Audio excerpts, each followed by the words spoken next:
Hello, hi everyone. It is me, Len, back again on a Wednesday. Hey, Aza, you're here. This is the first time you're here, like right at the start in a while.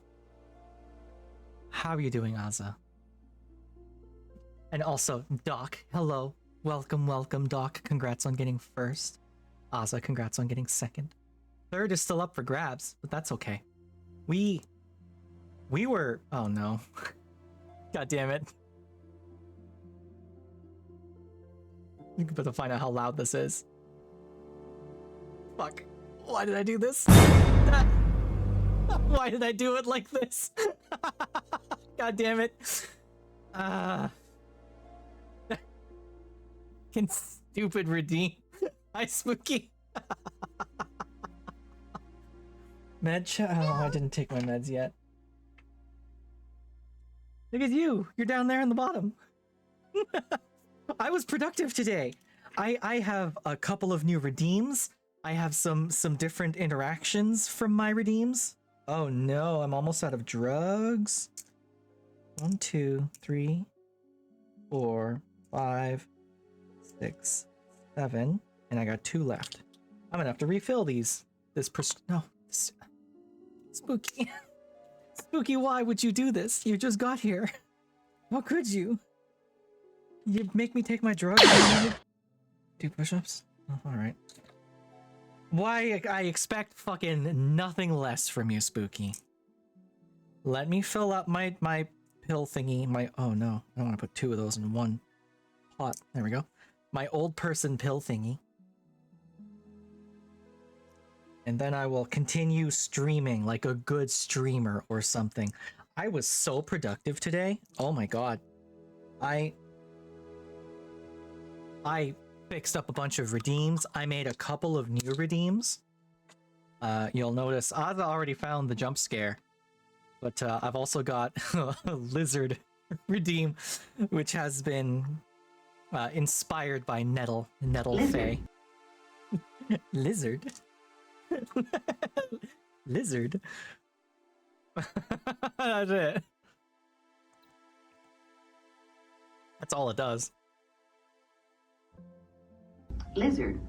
I also put this one on a random timer, so it's between 0 and 10 seconds. And... Lizard. It'll play. I've got 3 different lizard sounds. So it'll either play full left pan, full right pan, or center. Lizard. Lizard. So if you're wearing headphones, this is a feast for your ears. God. Okay, I guess I gotta... Hey, Isra! Isra! You're here. Lizard. I need to point out Isra here. You are the reason my jump scare redeem looks like this now. I'm gonna trigger it myself for free. Don't y'all worry about it. But Isra, this is thanks to you.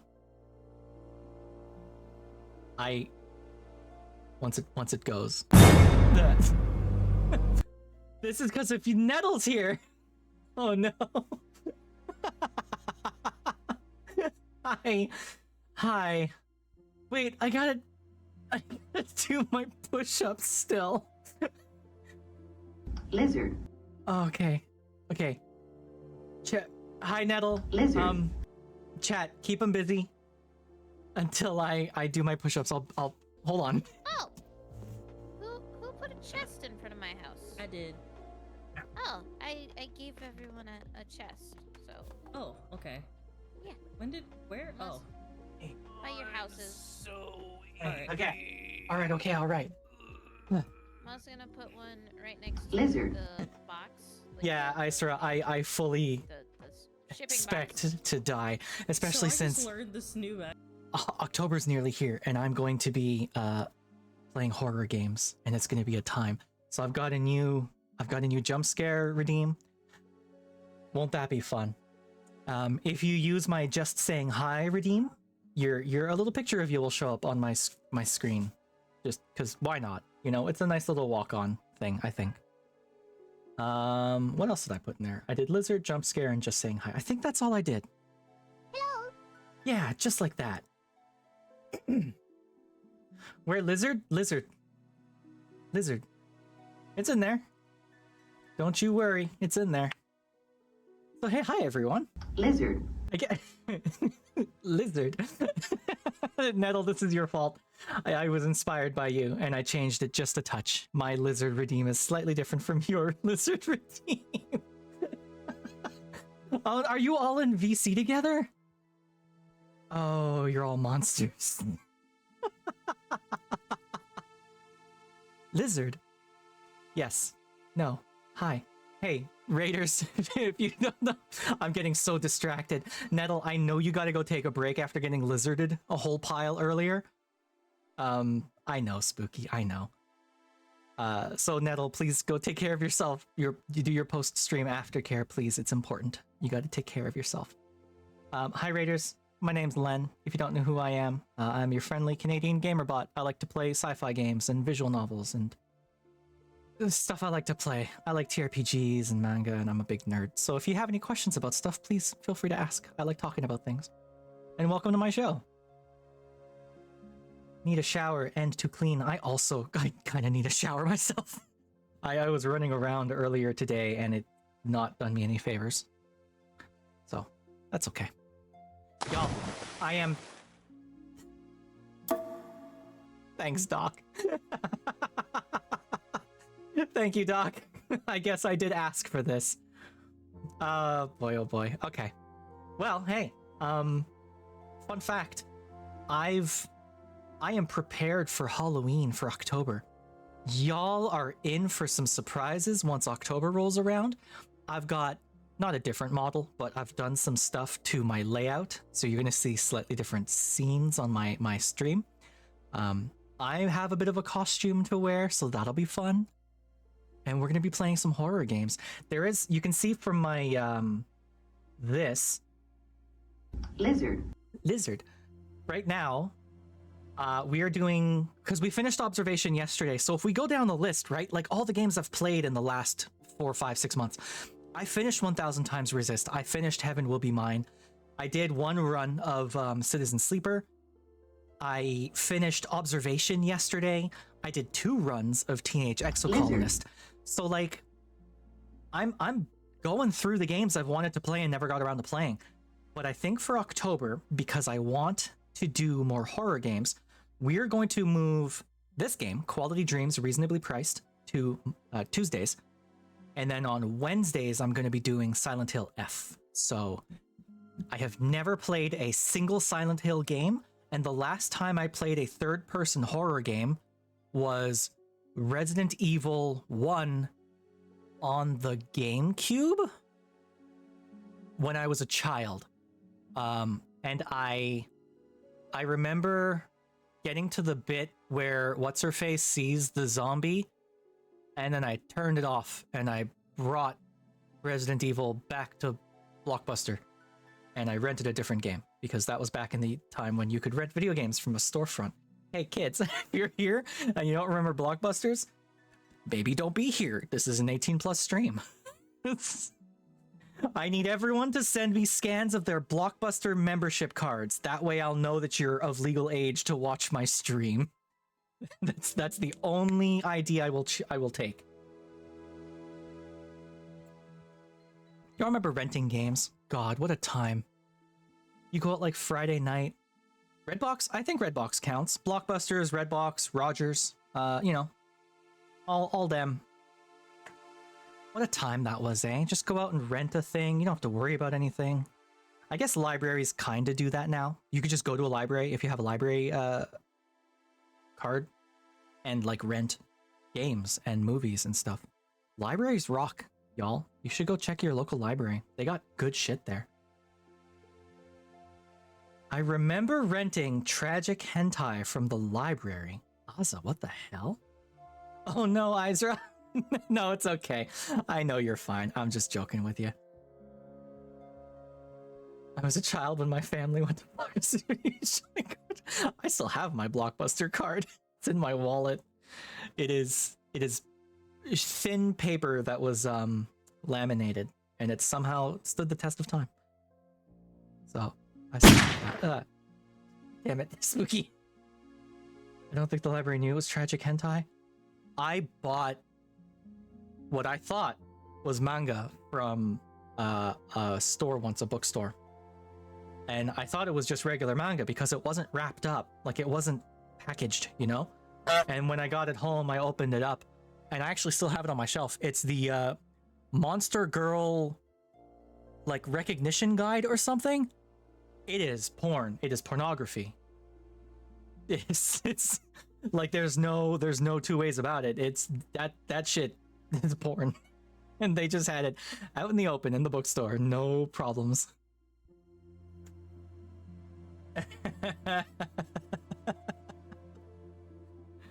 God. So hey, yeah, like I said, if you want to watch me be a huge scaredy cat baby, of course I still have it. I have both volumes. After I got the first one, I went out and got the second one. What do you think I am? Some sort of normal person? Get out of here.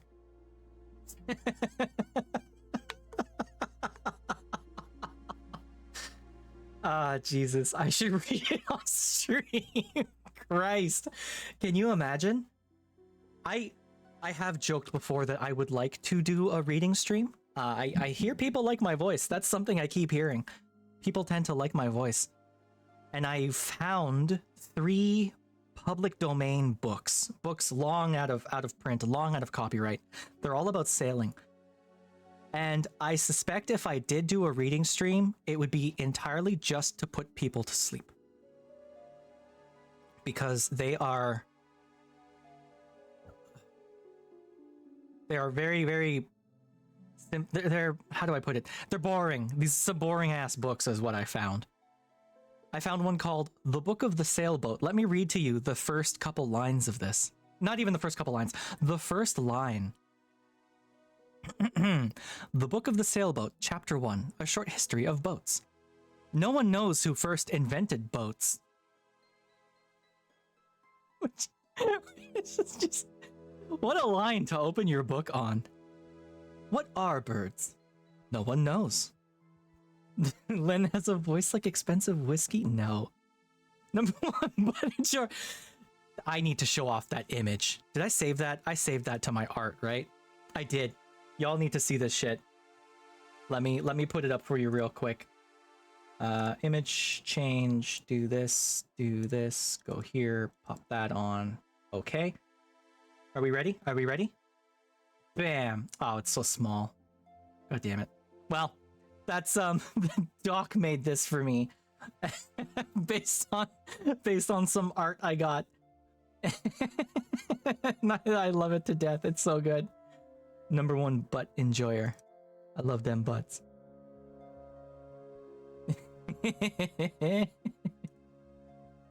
Oh man. Wait, hold on.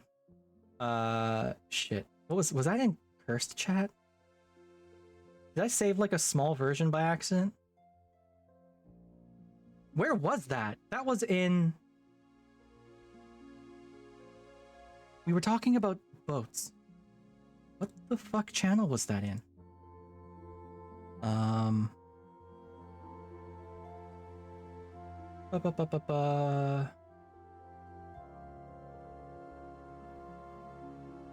Oh boy, I'm totally blanking on what channel this was in our Discord.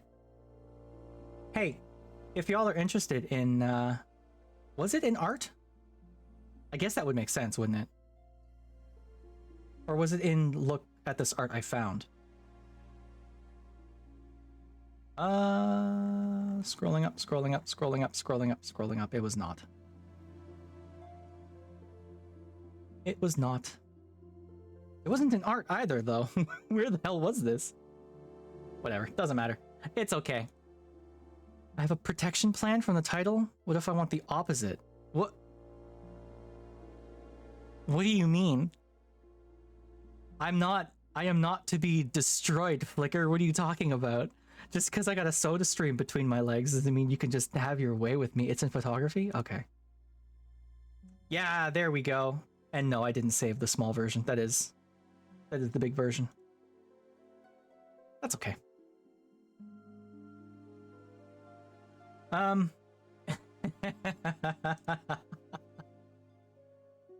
Stupid. Why are all of you here? No danger plan to sign up for. Well, I need to get one of those images, the, you know, don't fist the robot signs. Danger, danger. Okay. All right, I'm getting off track here. I am a say-so streamer, and I won't have you twist me into being something I'm not. I am pure and clean. And today we're playing Quality Dreams Reasonably Priced. That's the plan. Hopefully, we have some fun with it. Okay, to both of you. Listen, no one needs to know what the knobs on my head do, okay? It's a deep lore, deep Len lore. Oh my god, Azza! Jesus! I'm... Bad Azza. Bad. Down, Azza.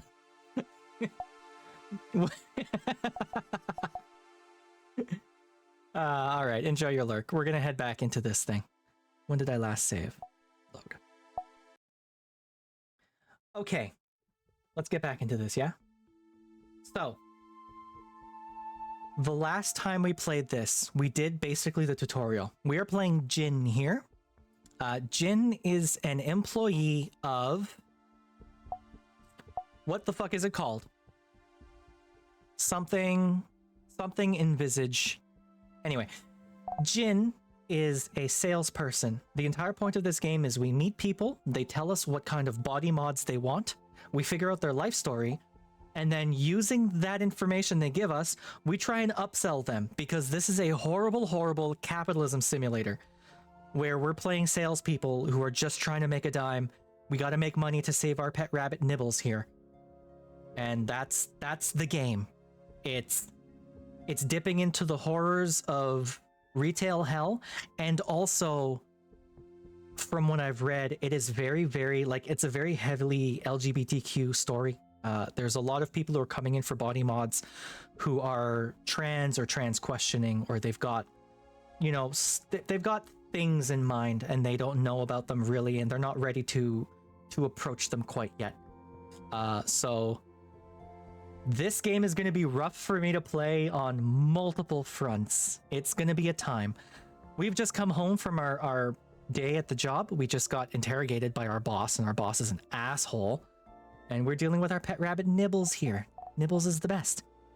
This is also a game that isn't voice acted, so if you like my voice, stick around, because I gotta narrate the whole goddamn thing. The vet should be calling soon. What should we do? We should give her a treat. I grab some washed kale from the fridge and offer it to Nibbles. She perks up a bit and starts munching on a corner. Oh baby, you cute little baby. Nibbles. I'll get her some more later. Let her out. This is your baby. Look at this tiny little rabbit. Oh my god, it's so cute. I open the door to the fence around Nibbles' hutch. She slowly hops forward, settling down on the rug next to me. I can't tell if she's moving more slowly than usual or if I'm just projecting.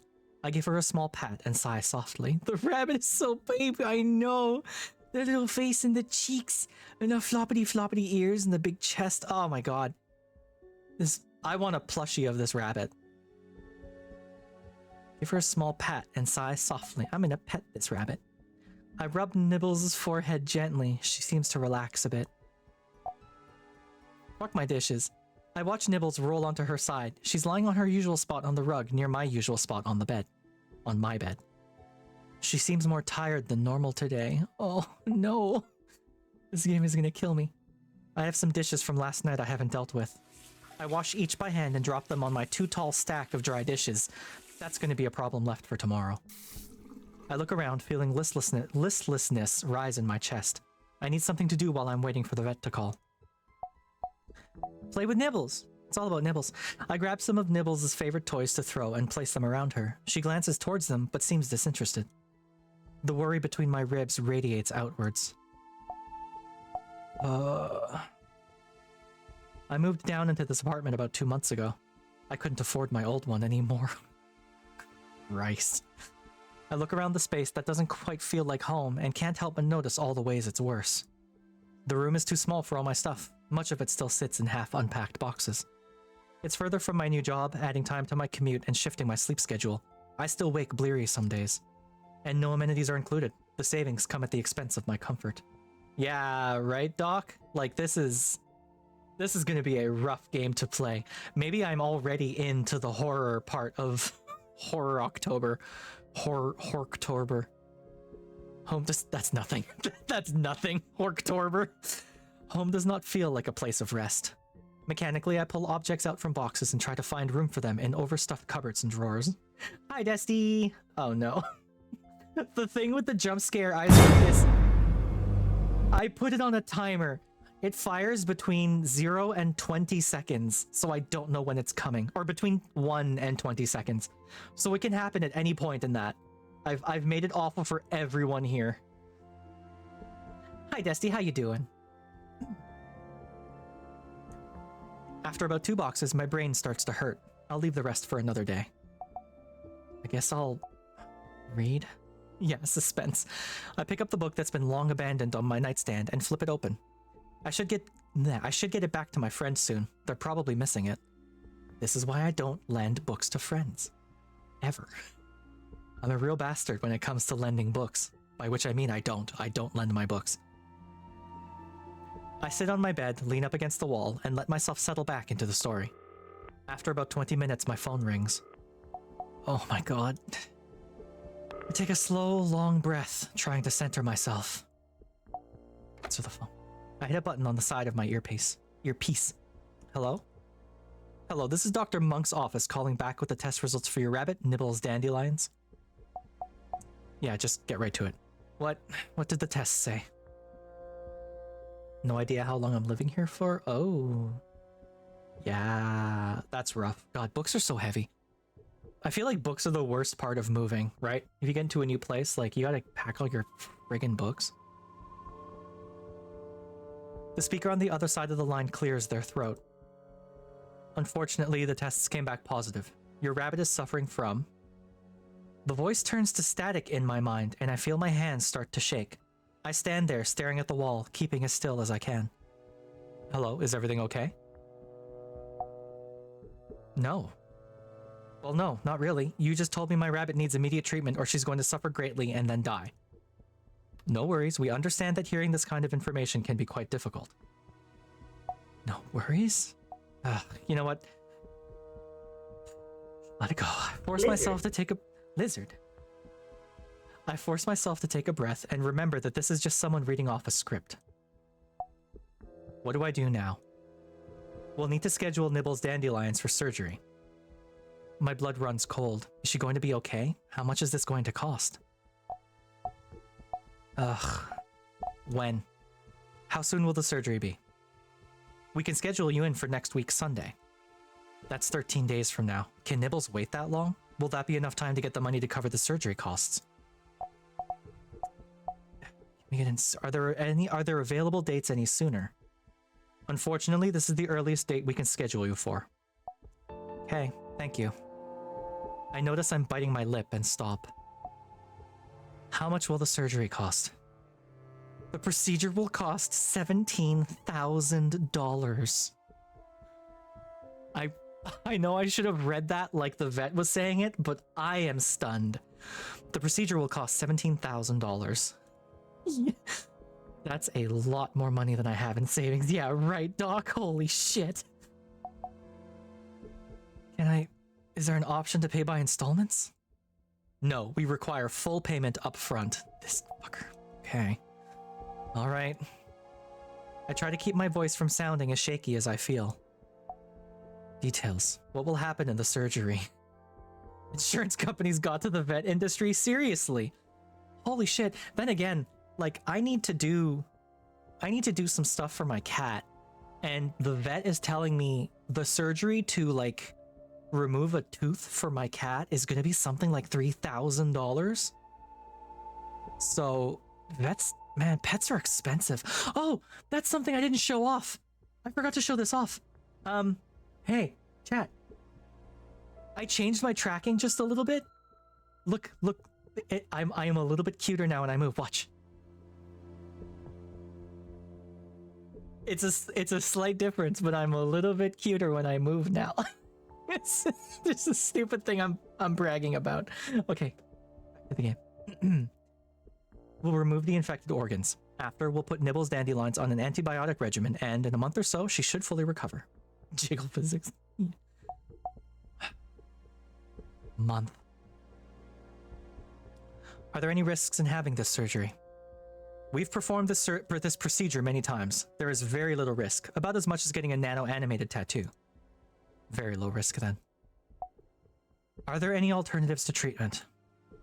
This is the option with the greatest chance of success. Alternatives require prolonged treatment and are not guaranteed to permanently cure Nibbles Dandelions. Okay, thank you. We finalize the appointment details and I hang up the phone. I look down at where Nibbles is flopped on the floor and my heart sinks. Saving $17,000 in 12 days, well, 11 work days, isn't impossible, but I don't feel good about my odds. If my credit score wasn't so bad, I could maybe take out a loan. I sit down next to Nibbles and I run a hand through her fur. I can't imagine losing her. This fucking game is legitimately going to make me cry. Oh god, because I'm putting myself in the shoes of myself and my cats. And I lost my childhood cat about, wow, I guess it was about 7 years ago now. A little over 7 years now. And I was a wreck for just a solid month. Nothing makes me sadder than a pet dying. This game is going to make me cry. I need to warn Chad, I'm sorry. I don't remember making dinner and the food is tasteless when I eat it. I keep glancing over at Nibbles, reassuring myself she's still there. The apartment feels more cramped than usual. I usually keep the window closed, but today it makes the walls feel like they're closing in on me. Before I head to bed, I open my banking app to pay my utilities. I've got $8,000 in the bank. Oh, well. At least my utilities are sort of cheap.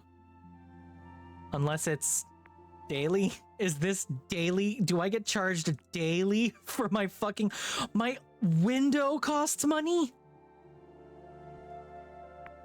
I can do without television. And if I'm not gonna watch TV, I don't need ads, right? Potentially? Fuck me. They really nickel and dime you, huh? Just to open it, yeah. They're charging me money just to let me open my window. You know though, like I joke about how dystopian this is.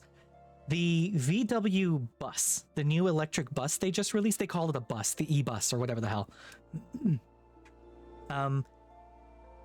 It's their electric minivan thing. It comes feature complete, but you have to pay a subscription to unlock the ability to go faster. The e-bus, no, that's a different thing. Yeah. You have to pay them a subscription to software unlock the vehicle's, ability to go faster. It sucks. I think that's what the soda stream. No. Desty, it's okay. Go take a nap or something. You don't have to be here. It's fine. I mean, if you want to just lurk and go take a nap, that's totally cool. I am absolutely okay with that. Go take care of yourself, Desty. You're more important. Holy fucking shit. Okay. This future sucks. I don't want to live here. What is this? It takes me too long to fall asleep. I turn back and forth under the sheets, unable to feel comfort or stop my spinning mind. What the fuck? Sleep. I wake up and realize I don't hear the sound of my alarm. I blink and notice that there's too much light in the room because of the ads. I check the time and a bucket of cold water falls over me. I needed to leave for work an hour ago. Is it because I didn't pay to block the ads? I'm late for work? Hello, cat ears. I quickly rush to get dressed and refill Nibbles' food and water, then I grab my lunch and run out the door. Halfway to the elevator, I start worrying that I have client interview booked for this morning. I spend the rest of the trip to the clinic bouncing between dreading being late and hoping I misremembered and it's tomorrow. I step into the clinic and a notification pops up letting me know there's a client waiting in my office. Fuck. I curse, grab the client's file from behind the reception desk, and make my way to the consultation room. I'm only a few minutes late to the appointment, but a splash of guilt still runs down my throat. Aren't we putting ads on refrigerators now? They're putting ads on fucking everything now. I muster a smile, knock gently, and open the door. They're kind of cute. Can I? History, no. Oh, fast forward, settings, save and load. Oh, they're not doing the regular visual novel thing. They're not gonna let me, they're not gonna let me save scum for this. Although, okay, hold on, Len. I have a running rule on this stream that whenever I play a visual novel, I go with my gut and we don't save scum, at least for the first run. For the first run, we're playing this entirely by instinct. The scroll wheel still work? No. I gotta click the history button. It's okay. We're gonna get through this. The customer's sitting in one of the chairs. They seem to be engrossed in a tablet, probably working. Smile. I take a breath and smile. Welcome to Envisage Poetry. That's the name of the thing. I always cringe a bit at the clinic's name. I'm Jin. I use all pronouns. How can I help you today? They look up at me. Blah, blah. They look up at me from where they're sitting and smile back. Good morning. I'm Ocean. Hi, Ocean. This is the room for consultations, right? They look to be in their early 20s, but their composure makes me think they're older than they look. There's a conviction in the way they sit, and I relax a bit. Clients who know what they want are always easier to deal with. Yes, you're in the right place. Usually, I have some time to prep before my meetings. I clench my hand around the data chip. It probably won't be an issue to ask for a moment to get myself oriented, but I can't get a good read on this client yet, and the wealthier ones can sometimes be unreasonable. Ooh, the arm. Ooh, I hadn't noticed the arm. How do I... Not that. How do I hide the background again? Pause. Oh, I have a quick save in here. Is there not a way to hide the... everything? I guess there isn't. Okay.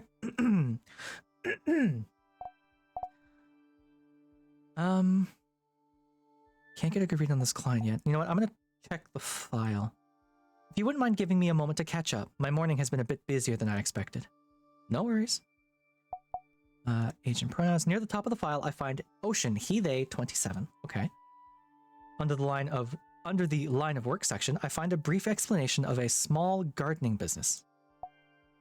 I find this section detailing the mods Ocean would like. Seems like a standard gender-affirming care. Cool. It's a pretty straightforward procedure with a few days recovery time. I finish scanning the file and close it. This should be enough for a starting point. Now to learn more about what Ocean is looking for and why. So you're looking to get gender-affirming work done. That's correct. The next question I need to ask is probably not the most respectful or kind, but it is part of standard procedure for consultations. Well, I mean, are there any factors motivating you to make this change? Well, I mean, aside from the obvious. Why do you need to know? Mods seem unnecessary, Jesus Christ. Its procedure sounds so clinical. But maybe they don't want to know me better? I want this one. I'm just trying to understand you better. Knowing what you're looking for will help me recommend options. They sigh. I socially transitioned some time ago and started taking hormones sometime after that, but being honest with myself is something I've had to learn. About a year ago, I realized that I'm not happy with how things are. I'm uncomfortable when I see myself in the... Hey, by the way, fucking content warning for anyone who's having troubles with, you know, their own gender identity or, you know, maybe you're questioning things like that. If stuff like that is rough for you to interact with right now, feel free to change channel. Feel free to go watch someone else. You know, there's lots of fun people to watch on Twitch. I don't want anyone being uncomfortable in here. This game, from what I've seen, gets into some heavy shit. It handles it respectfully from what I've seen, or from what I've read, but it is dipping into this content. So if it's going to make you uncomfortable, please take care of yourself first. It's more important than hanging out on some stranger's stream. I won't mind at all. Okay? All right, getting back to it. I'm uncomfortable when I see myself in the mirror. I don't like parts of my body. In mood. And I can't understand, and I can, bleh. And I can understand that now. So I want to take steps to make myself happier. Oh boy. Oh, this game. Realizing unhappiness. Why wait? None of your fucking business, Jin. Just, what's the budget? I understand. What does your budget look like? I've done my research and I should have the right amount to cover everything I'm looking for. I guess, are you certain? Are you sure you have the right amount? Envisage poetry, I cringe, costs more than your block's sawbone. Yes, I'm positive. Okay. I've covered all of the required information, but it might be helpful to know more about Ocean before moving forward. And Baron will not be happy if he finds out that I didn't keep the conversation going for longer. On the other hand, it might be better to wrap this up before I upset Ocean more. Oh no. Learn more. Can I ask more about you? Depends on what you want to know. Oh boy, this is fucking rough. What do you do for work? I saw that you work as a gardener. And shit, I should have asked about their hobbies. God damn it. What's your work like? Lots of hands-on stuff. I enjoy the plants, but the customers can be a bit. He laughs. I'm sure you know. Ugh. Mood. Could you tell me more about your work? It's hard to find jobs that you like when you're born on the floors near me, but I really do love plants. What do you love about plants? This is such... I always felt like they accepted me unconditionally. As long as I looked after them, they'd look after me. And they never see me as anyone but myself. Relate? God, they made this really difficult with these answers being a single word because I need to try and figure out what I am going to say based on these, you know? Understand? I get that. Having those kinds of supports can be really positively impactful. Flirt with the customer? God. Ocean hums in agreement.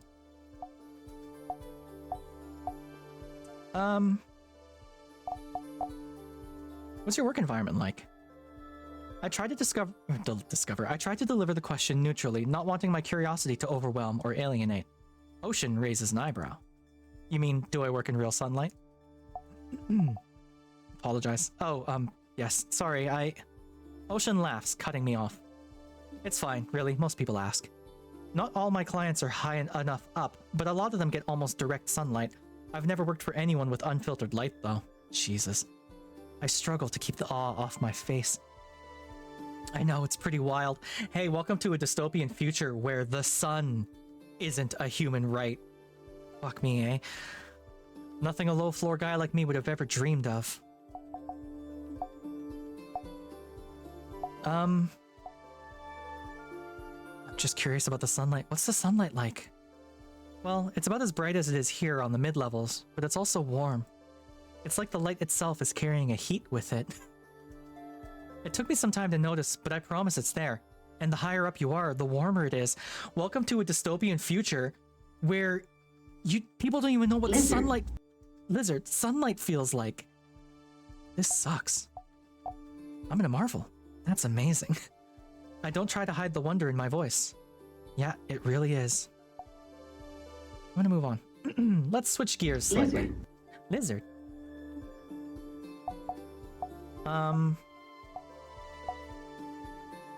I want to ask about their hobbies, but I don't know if I should keep pushing on this, you know? Responsibilities. What kind of work do you do? Mostly garden design, arranging and planting and maintenance. Sometimes customers ask for convoluted work, and while I can make the plants do what I need, I much prefer to let them grow as they like. to work with them to achieve the shapes and colors I need, you know? Yeah, no, I get it. Yeah, I get that. Honk! I try to do something similar when making my recommendations. Often I find myself suggesting mods that fit a client's needs more than their wants. Ocean hums thoughtfully. Plant mods.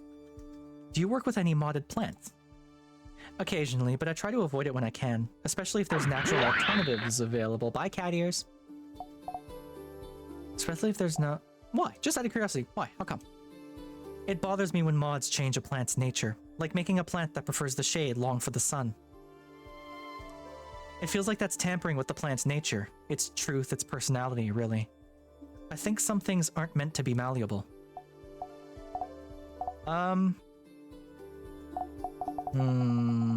This way danger lies. Let's move on. Interesting. Ocean inclines their head in agreement. Hobbies. Do you have any hobbies? I'm really into tea, actually. That makes sense. They like plants. Tea. Could you tell me a bit more about tea? What do you want to know? What's your favorite? Yeah, what kind of tea do you like? Oh, all kinds, really. I've gotten into mushroom tea recently. Have you tried it? No, I've never even heard of it, actually. Neither have I. Mushroom tea? Well, if you ever get the chance, you should try some. It's really quite unique is a good word, I think. Yeah, for sure. Sounds like a must-try experience. What's your history? What got you into tea? As you know, I harbor a love for plants. I work with a large variety of plants, including those whose leaves are used as herbs or for teas. I started growing a few at home and selling prepared teas for coffee shops. What's your favorite aspect? I ask as I turn the... What? Why would you... Why would you give me this much mute and then this is on? Why would you do this? Video game? Okay. What part do you like the most about tea? I like figuring out how to express flavors. Well, actually, that's not entirely true. I think what I like more is the process of transforming plants into tea, and then again transforming the leaves into a beverage. Questioning. What do you think it is about the transformation process that you find appealing? I guess I like how the plants can live on and impact the world in different ways before its time is over, and how each version of it brings out new qualities and experiences. That's really interesting. I hadn't thought about how these things apply to the process of making tea before. Thank you for teaching me something today. Ocean pauses, seeming to think for a second. Would you be interested in buying my tea sometime? I could even let you try some mushroom tea. He smiles, but it feels a bit forced. I can tell they're nervous about my answer. Ocean's tea seems to hold a lot of importance. Absolutely. Alternate activity. Flicker, I think maybe this is the flirt with customer option. I think this is the one, but I'll accept the tea. I'd love to try your tea sometimes. Ocean smiles, trying to hide their relief. Well, you won't regret it. Sure, I'm sure I won't. What are your plans after? Do you have anything planned for after the procedure? Why do you ask? Practical. You'll need to refrain from strenuous activity for some time after your procedure. I'm just checking that it won't interfere with any of your plans. Nightshade tea. I'm planning a small trip with my friends to celebrate. Should be undemanding. What are you planning for your trip? It's just a visit to a mid-floor resort. Nothing that exciting, really. Okay, I'm not going to push too hard on the trip thing. Move on. Well, I hope you have a great time. Thanks. I look over my notes. It's time to make my recommendation. I need to save another $8,679 over the next 12 days to afford the surgery for Nibbles. If Ocean has the procedure done here, I'll earn at least $1,600. I'm going to recommend the procedure. Based on what we've discussed, I can easily recommend that you go forward with the desired procedure. A wave of relief rolls over Ocean. That's great. We discussed what Ocean is looking to get done, and I put together a suggested plan. Now it's time to see if I can get Ocean to agree to buy anything more. Oh boy, oh boy, oh boy. Okay, well... I'm getting $1,600 from this commission. God, the custom voice though, right? Like, if I could go up to someone and pay them to give me a different voice... Well, I say that. I do quite like my voice. But... The improved taste might be good for the tea. Taste, they'll either love it or hate it, depending on their taste. Is that what you're getting at? Waka waka waka waka waka.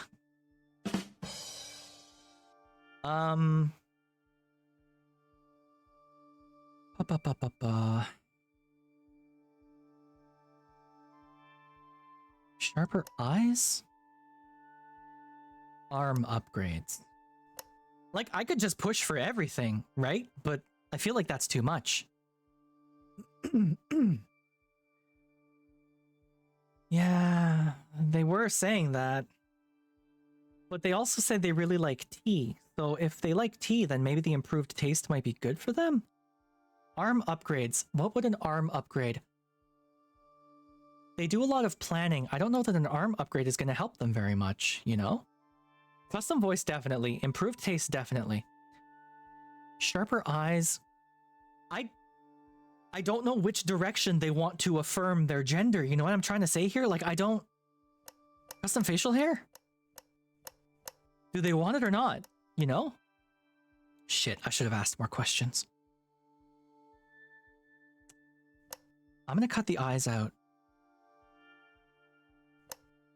Oh, I don't know.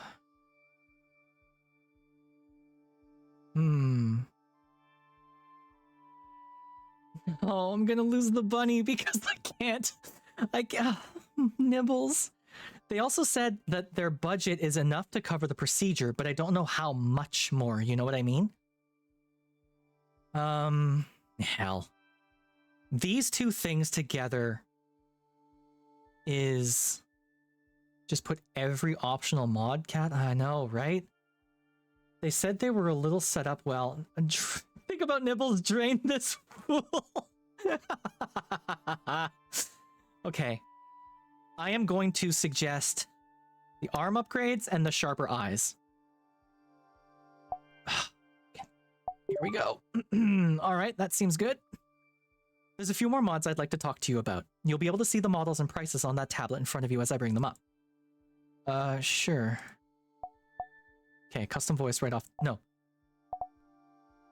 See, that's the big sell right there, right? Custom voice. Have you considered customizing your voice as part of your transition? We can offer custom voice creation, and the mod would give you a more pronounced Adam's apple. They are going to mask. Shit.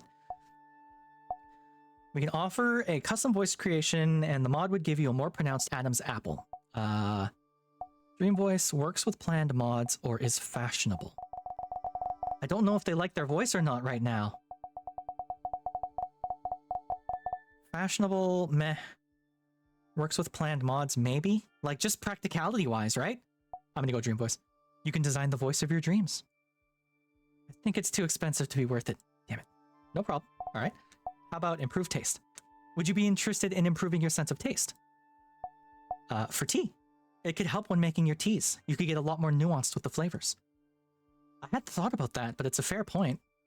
It could be a lot of fun to have now that I'm thinking about it. How about... I don't know what the eyes of the arm is gonna do. Arm upgrades. Are you interested in upgrading your arm? Oh, because their arm is, like, gone. New features, quality... New features?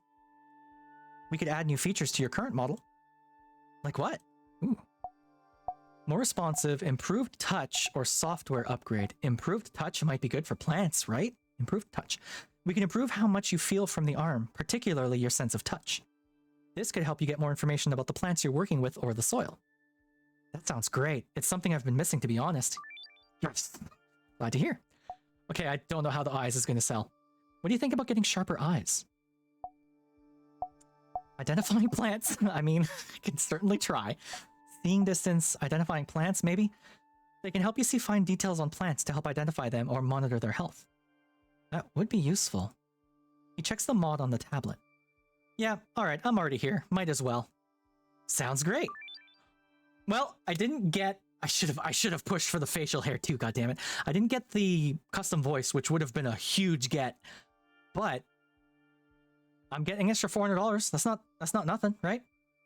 That's probably enough cross-selling. There's only so much Ocean is willing to spend.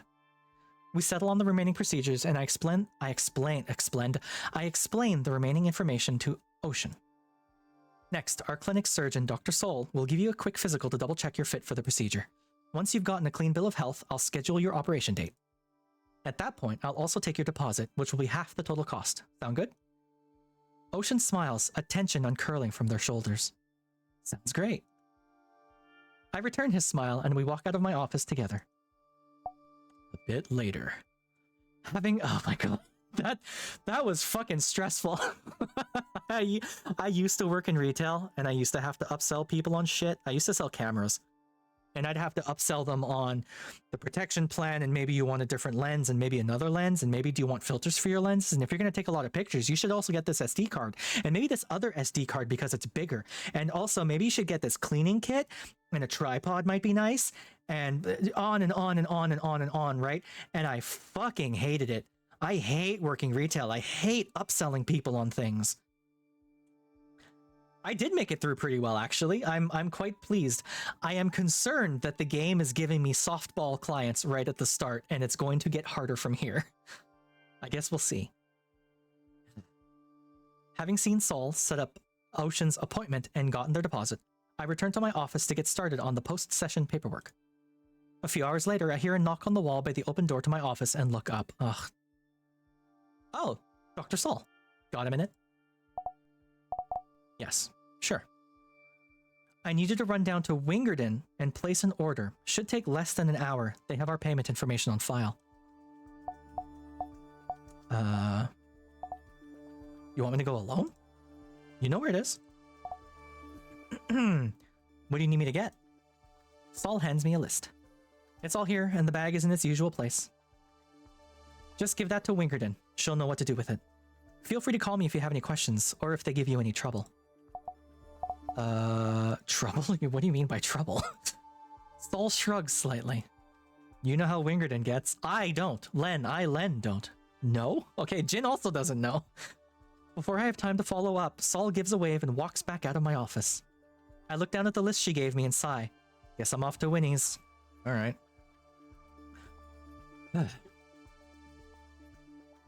You know what? I never checked my audio levels. Everything's working, but... Ocean's you. The trip to Winnie's shop is uneventful. I make one wrong turn, but notice pretty soon after. Oh. Before I know it, I'm approaching her stall. No, I won't be going lower than that. Stop asking. I like Winnie. Winnie is my favorite character so far. Winnie's voice carries down the street. I've never heard her sound so stern. If you want to pay that much, find some 2-bit hack who'll sell you defective junk. When you decide you want to put quality parts into your body, you'll crawl back here. Of course, by then, your flesh will be rotting half-baked amps and shoddy... around half-baked amps and shoddy nanocomponents. Your kidneys failing from filtering a deluge of filth pumped into your heart then back through your body. I'll laugh in your face and remind you about today. Then I'll charge you double, and you'll pay it, because you'll be so desperate for something good. Damn, Winnie. Now get the fuck out of here. You're not worth more of my time. Yeah, fuck you, Winnie. The customer spits and turns away, almost bumping into me as I approach the stall. Wow. I didn't see you there. Jin from Envisage Poetry, right? What happened? Is everything alright? Oh sure, just a customer trying to haggle me down, thinking they've got more power than they do. This is my shop, and my word is final. Sometimes people just need a friendly reminder of that. Yeah, I get it. I get that. Sometimes our clients make really unreasonable demands. Exactly, I knew you'd understand. This whole fucking game is gonna be me ingratiating myself to people just to make my life easier. Capitalism, am I right? Usual approach, reason for visit, happens often. Happens on? Do you get customers like that often? Often? No. Usually my reputation filters out dregs like that. Sigh. I pull the list out of my pocket. Saul gave me this. It has everything we're looking to buy. She mentioned you have our payment info? That I do. Hand over your list. Let's see what we can do for Saul, hmm? They give it a quick glance over. Oh, they. Winnie's a they. Okay. I've got most of this in stock, but the last bit you'll need to wait for. I'll drop that off myself. Everything else I'll give you to haul back today, alright? That's it? Just like that? I assume Daddy Baron's still in good standing with his bank, so yeah. Daddy Baron. Don't like that. I'll keep this nice and easy for us both. Winnie takes the bag I brought from the clinic and begins moving around her shop, picking items off shelves and bags. They pause when they spot a bin, half slid under a table. She looks back at me and then the bin. How would you feel about a bit of side work, Jin? Oh. What's it to ya? What kind of work are you talking about? I've currently got an excess of eye mods, telescopes, microscopes, color dips, dark vision, electromags, sharpeners, basically the lot. Sold some sharpeners to Ocean today. Keep it to myself, yeah, it's fine. I can always bring it up later. If you could sell them off for me, I'll kick you back 15% of my profits. Oh, not a bad deal, I think. Fuck. Yeah, not a bad deal at all. Glad to have you on board. They hold out their hand and we shake. How cool would that be, right? Hey, chat, we've got ads coming up like right now. So please employ your favorite ad blocking method of choice. We're going to keep playing through this because I don't need a break. I want to keep playing because this game is cool so far. She hands me the much fuller bag. This is for you. I suppose I'll be seeing you more often now that Saul can send you instead of coming herself. Winnie turns and I follow her gaze to see a customer approaching. It was nice chatting, Jin. Come by again soon. She offers a mock salute and then steps away. Thank you. They offer a wave without turning back. You gotta say thank you. I reposition the bag over my shoulder and head back to the clinic, Winnie's words circling through my head. When I get back to the clinic, Saul is working in the lobby. She looks up and sees me and the bag. Is that everything? There's a bit more Winnie will drop off later. Saul lets out an acknowledging noise and holds out a hand for the bag. And there's the ads. Welcome to ad jail, everyone. Wow, wow, wow, wow, wow, wow. I guess we should be happy that the ads we get now aren't nearly as intrusive as the ads poor Jin here is getting. Maybe? Maybe. I can't believe we've already been going for an hour. What the hell, eh? Saul lets out an acknowledging noise and holds out a hand for the bag. Take it to her office? Do you want me to drop it off? Do you want me to drop it in your office? I'm asking you to hand it to me now. Why would I want you to take it to my office? Being nice? I'm just being nice? Clarify. So you wouldn't have to carry it there yourself? I understood what you meant. I was asking why you didn't listen to what I said. All right, I'm sorry. Sorry, here. I hold out the bag and she carries it a few steps over to the counter. She quickly opens it and begins to rummage. Okay, Isra, no worries. Thank you for coming to hang out. I'll see you next time. Have a good one. Looks good. Thanks for grabbing it. She pauses and looks back up at me from the bag. How was Wingerden? Friendly. She's nice. Friendly. Alright, that's good. And they didn't do anything weird, did she? Such as? Weird in what way? Anything that seemed out of place, unprofessional, or made you uncomfortable? Or just anything you'd want to talk about? Nope. Nothing of note. I ain't no snitch. Okay, good. You'll let me know if they do? Of course. Saul takes a glance at the clock on the reception computer. Why don't you head home? I'll cover with Baron if he asks. What about paperwork? I'll finish up my paperwork first. I only have a bit left. If you insist, we can leave together later then. Saul turns and walks back to her office. Was she waiting for me? Later that day. After finishing our work, Saul and I leave the clinic together. We chat idly on the walk to the elevator. It's a bit busy, and I let her take one ahead of me. She thanks me, and I hide my mixed feelings behind a smile. I didn't want her to see what floor I was getting off at. Oh yeah. Woof. Where's Nibbles? I get home exhausted and collapse on my bed. It's the first time I've had the window open in a while. It's nice to have a view. It makes the apartment feel less like a closet. After a bit, I roll to the side and notice Nibbles watching me. Oh, baby. Sing her a song! Oh, baby! I'm gonna let her out. Lizard, I'm gonna let her out first. I roll back off my bed and open the door to her hutch. She watches for a bit before slowly making her way to her favorite spot on the rug. Welcome back from ad jail, everyone. Welcome, welcome. Sing her a song. I pick a popular tune and change the lyrics to make the song about Nibbles on the fly. She doesn't react, but it makes me smile. Play with her, Nibbles. I try rolling one of Nibbles' balls towards her. She glances at it, but doesn't push the ball back to me like she usually does. She's not her usual self, and it hurts to see her this way. My worries circle in my head, saving $8,679 in 10 more workdays. I sigh and roll back onto my bed. Not impossible, I remind myself. There's still a chance. Today went well, tomorrow will too. Make dinner. Spend some time making dinner, then clean everything up. My eyes are pulled towards an ad screaming for my attention. It's for a new pop that contains high vitamin D. The ad claims the pop will give your skin a natural sun-kissed glow. You Better Love Me or I'll Haunt You in Your Next Life is on tonight. I was looking forward to the new episode. I try to shake off the melancholy beginning to seep in at the thought. I can always catch the rerun in a few weeks once everything has settled down. Yeah, daily bill paying. Fuck you guys. I can do without television. I have a book and I have Nibbles and that's all I need. But the ads gotta go. The ads gotta go, you know? And I'm leaving the window open for sure. And the noise blocking. I know right away that the noise is going to be an issue. By the time I get to bed, I feel drained to my bones. I wake up with my alarm and sigh contentedly. It's nice not to be in a rush. I make a low-effort breakfast and take a quick shower before getting changed, feeding Nibbles and heading to work. I have another appointment today. A larger part of me than I'd like to admit hopes it'll be someone looking for an expensive procedure. Yeah, no shit. As I enter the clinic, I notice a message from Baron. The client's file is waiting for me on my work tablet.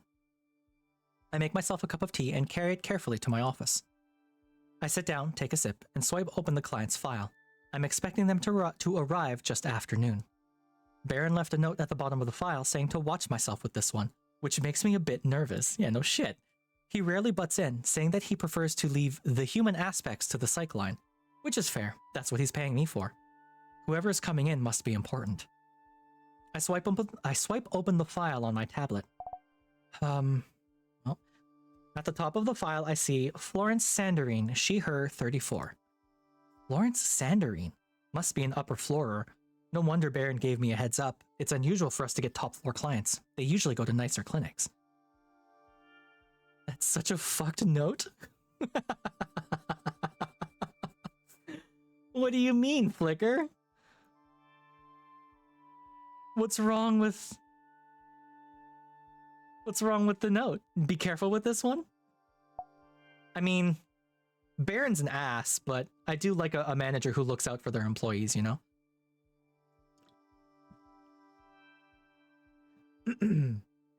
Well, an upper floor client explains why Baron also told me not to ask about her budget. An upper floor client explains... Oh, an upper floor client explains why Baron also told me not to ask about her budget. Occupation. Under the line of work section, I find a really long explanation that can be summarized as stay-at-home spouse. There's also a brief mention of an interview show she hosts. It seems like a hobby project. She's a podcaster. Side procedure. The section detailing the mods Florence-Sanderine would like is much shorter than I'm used to. It seems like she's coming in for a voice change. It's a technically difficult procedure and not that common since it's expensive and impossible to completely reverse. The recovery time is usually less than a day. From her file, Florence-Sanderine seems like a pretty typical upper floor trophy spouse.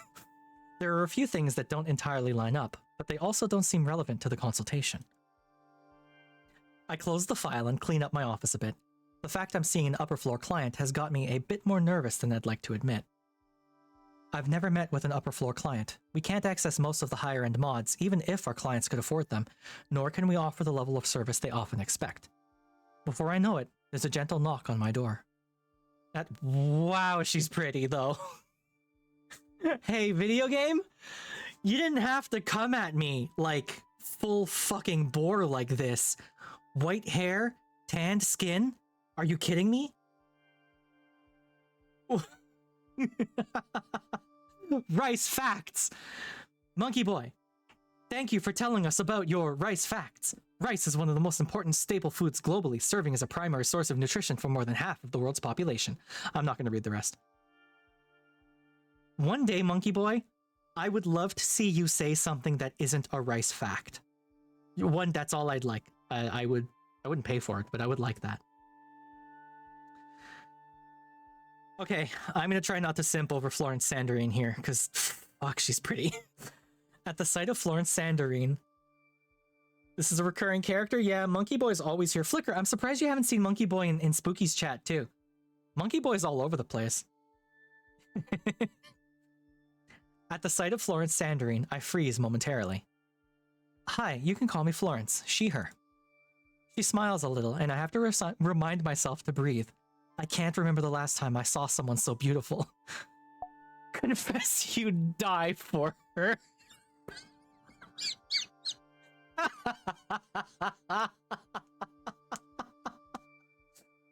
I mean, just out of curiosity, I said I wouldn't save Scum, but I'm just too curious. Hello, Florence. Wait, no, I can't say that. This is my client, a customer, and clearly a very wealthy one. I need to get a grip. Ah, boo. Okay, let's just reload. Hey, baby, let me use my new microphone filters to do that. Hey, baby girl, do you have $17,000 I could borrow for my bunny?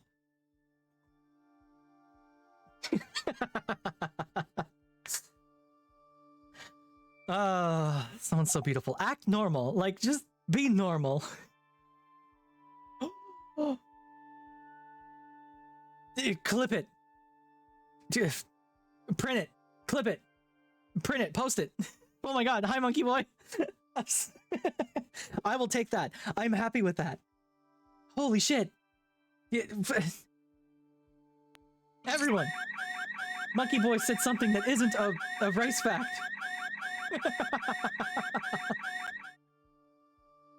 I broke my alarm thing. There's supposed to be a thing that pops up when I do my alarm.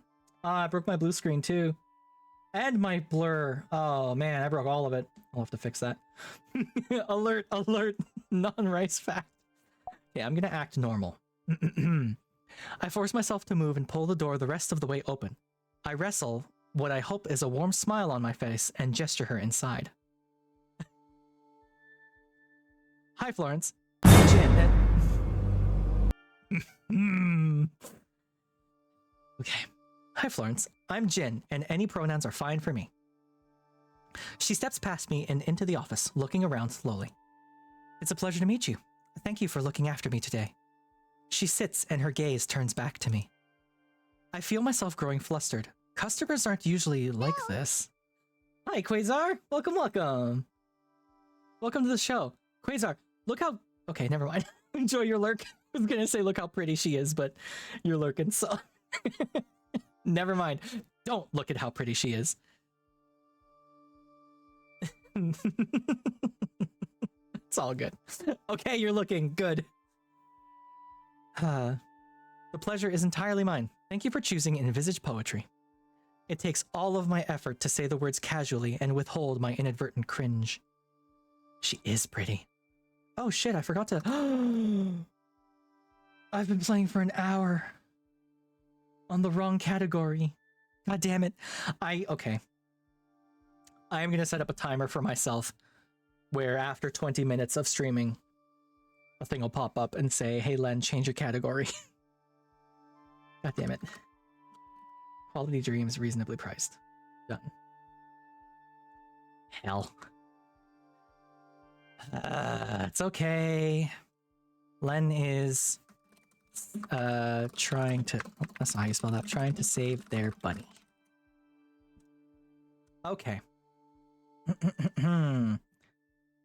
You're the reason Twitch thinks I love watching people chat. It's so hard to remember sometimes. Usually Dusty reminds me, or Migs reminds me. I did get better at remembering my own self for a little while, but then I started forgetting again, I guess.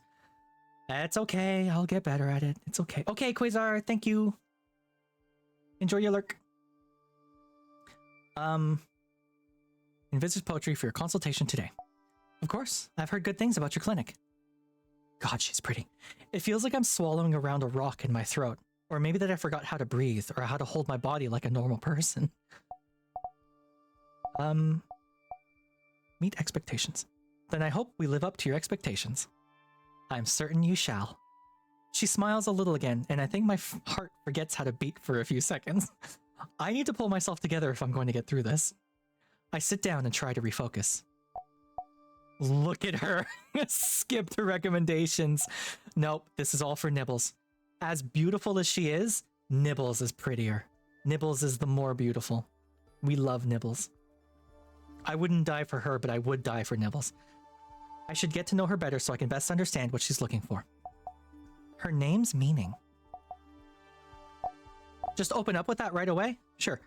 Florence-Sanderine is a beautiful name. Does it mean anything? Florence drops her gaze, making her smile seem a bit sadder. Florence comes from the Latin word florentius, which means blossoming, flourishing, and prosperous. Sanderine is a play on Sandrine, which itself is a version of Alexandra from the Greek Alexandros. It means to defend man. Together, my name is meant to be a blessing, to provide me with good fortune and protect me from peril. Complimented again. Has it worked? I'm curious. And have you had good fortune and avoided peril? Florence lets out a small chuckle, and it sounds like glass chiming and flowers blooming and stars glinting. Fuck. Hey, I got it bad for her. As bad as Ayelen have it for her, Jin has it worse, I think. I think most would say so. Do you not? But you don't think so. Florence shrugs with a very small movement of her shoulders. It depends on your perspective, I suppose. Regardless, my parents have ensured that I am very blessed. What about your... Can I ask about someone's parents? Could you tell me more about your parents? That is such an invasive question. Such as? What do they do for work, I guess? I don't mean to make your job more difficult, but I'm not sure that you need to know that for a discussion today, and it's not my place to speak on my parents' business. Fuck, damn it. I understand. I'm sorry for overstepping. She shakes her head slightly. You're just trying to do your job. No harm in that. What's your relationship with them like? You mean my parents? I'm not sure how much there is to say. I try to be respectful and dutiful, and they look after me. I think there's more to her relationship with her family than she's letting on. I'll try to circle back to it. Okay, let's ask about your interview show. I saw in your file that you host an interview show. What's that like? Florence's eyes light up and she smiles a bit. How nice of you to ask. It's not a terribly exciting hobby, but it does bring me joy. I very much enjoy meeting guests and getting to know them. I suppose it's a bit similar to your work in some ways. I agree. I don't know if you find this to be the case too, but sometimes it feels like my clients learn a bit about themselves from this process as well. Florence nods slowly. Yes, I think so. Sometimes I think it's also about what truths are hinted to or simply left unsaid. Truths of the heart that feel too dangerous to speak outright. Yes. I say it quietly, watching her, but she doesn't meet my gaze, leaving her exact expression unknowable. What are your plans, families on the show? How does your family feel about your show? They don't pay it much mind. They see it as a diversion, which it is. So they don't watch? Florence shakes her head. They're much too busy, and I don't expect them to. It's only a simple audio show in any case. Reaction? How does that make you feel? Florence's hands fidget slightly, but her expression doesn't waver. I don't really feel any way about it. It's just how it is, and the show is just a small hobby of mine, nothing of importance. Girl, if you don't stop self-effacing... I feel like the show might mean more to her than she's letting on. Yeah, you think? Alright. What about your procedure? Now, I understand that you want to get a voice alteration procedure. That's why I'm here. Her fingers weave and slide along each other as she speaks. I try not to stare at them. Does she feel nervous? I'm just gonna ask. Are you feeling nervous? Florence's fingers freeze in her lap. She tilts her head slightly and smiles. Not at all. I'm sorry to have given that impression. I can tell you're doing your utmost to create a welcoming environment for me. Oh no, this is not going well. I smile back and nod. Thank you. Let me know if there's anything I can do to make you feel more comfortable. Florence nods back. I will. What is... What is the reason for your procedure? Why do you want to get your voice altered, if you don't mind my asking? None at all. I understand this is part of your responsibilities as a psych line. You probably don't know, but there's a trend going around for having perfectly sweet and lilting voices. Since mine is so mundane, it might slight my family's reputation should it remain unchanged. What the fuck are you talking about? Compliment her voice. Like, I'm just one person. She's listening to whatever the fuck else, you know? Upper floor trends? You're right to assume that I'm unaware of upper floor trends. Oh, I'm sorry, I didn't mean it that way at all. It's just, I laugh and wave her off. No worries at all. I understand she doesn't want this procedure. She doesn't want this procedure at all. She wants people to recognize her. She wants people to tell her that she's doing a great job with her show. She wants probably more autonomy. And she wants people to tell her that she's good enough as she is. And I am going to have to sell her stuff so that I can save my fucking rabbit. This sucks. This game rocks, but it sucks. God damn it. Yeah. No worries at all. I understand. I was just going to ask you to elaborate a bit on the trend. Florence flushes slightly, still clearly a bit embarrassed, before settling herself. Of course, as you may imagine, when perfection is possible, it becomes ubiquitous. Lacking it becomes unfashionable. I disagree. In the video game, we're chatting. In the video game, in the TTRPG Eclipse phase, you can actually read about, they wrote about this. The Eclipse phase is set in the far future. Body mods are a dime a dozen. It's not even this difficult like in this game here. You can just get a new body, or you can go to a body bank. You can have shit done to your body. Like, forget gender affirming stuff. You can literally just get a body. You know, you can get a new body kind of thing. In that one, yeah, me too, Flicker. No shit. In that one, it actually, the game writes about how in this future... Wait, it's not Eclipse Phase that does that, it's the culture novels. I am lying to you. I mixed them up. The culture novels were an inspiration for Eclipse Phase. Part inspiration. In the culture novels, I apologize, they're fantastic. Ian M. Banks wrote them, they're great. In the culture novels, he writes about how in this future, anyone can make themselves perfect. Like, dead on, absolutely, almost uncanny valley beautiful. But what ends up happening is, if everyone's beautiful, no one's beautiful, right? So then the people who are born with still obviously some beautiful features, but slight imperfections, start to suddenly be the ones who are sought after. Because being unique is more important than being a molded, beautiful person, you know? Which I think is a nice sentiment. I'd rather be myself, you know? Anyway, I'll get off my soapbox here. Over time, people come to realize an attribute's ideal form. Recently, people have taken note of what they think makes the perfect voice, but trends change, girl. It is now expected to sound a certain way, and alternatives, such as voice training, create the appearance of lacking the means to get the modifications. That sucks. Ugh. What are the ramifications of imperfection? What happens if someone fails to be perfect, if they are seen as unfashionable? Ostracization, social exile, rejection. Of course, this would reverberate to the person's work, their friends, their family. Everyone would drop them, lest they also be burned. That fucking sucks. It seems like your parents have a lot of control over your life. I don't think that's the best way of phrasing it, but they do advise my decisions. What's this? Oh, fuck. I was hoping that they would give me a couple of softball clients to really ease my way into this video game, and they aren't. Alright. Do they not trust you? Do they not trust you to make your own decisions? I wonder if there's a way to talk her out of it in a way that makes her love your business more. Well, I don't know. It's not like that. I just value their judgment. What fears? What scares you the most? Florence laughs a bit nervously. These questions are getting a bit heavy. I know, I'm sorry. Your answers help me do the best job that I can. I need to know these kinds of things to provide a good recommendation. Florence nods. Yes, I understand. It was just a bit unexpected. She pauses, and I give her the space to think. I suppose what I fear the most is letting others down and disappointing them. Fuck others! You're worried about letting others down? Florence nods.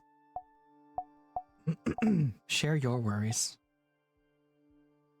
I'm gonna regret this. There are also many things that worry me. Florence tilts her head slightly, indicating interest, so I continue. She's a talk show host. An endorsement from her has gotta go a long way. You're right, though. I'm worried I'm not good enough at my job and that I don't make enough time for my loved ones. I pause for a second, realizing my next concerns are money-related. That's not something I imagine she'll be able to relate to. Fuck it, continue.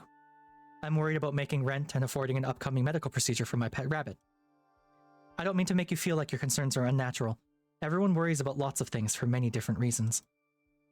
No need to worry, you haven't made me feel that way at all. Thank you for sharing your worries though, it helps.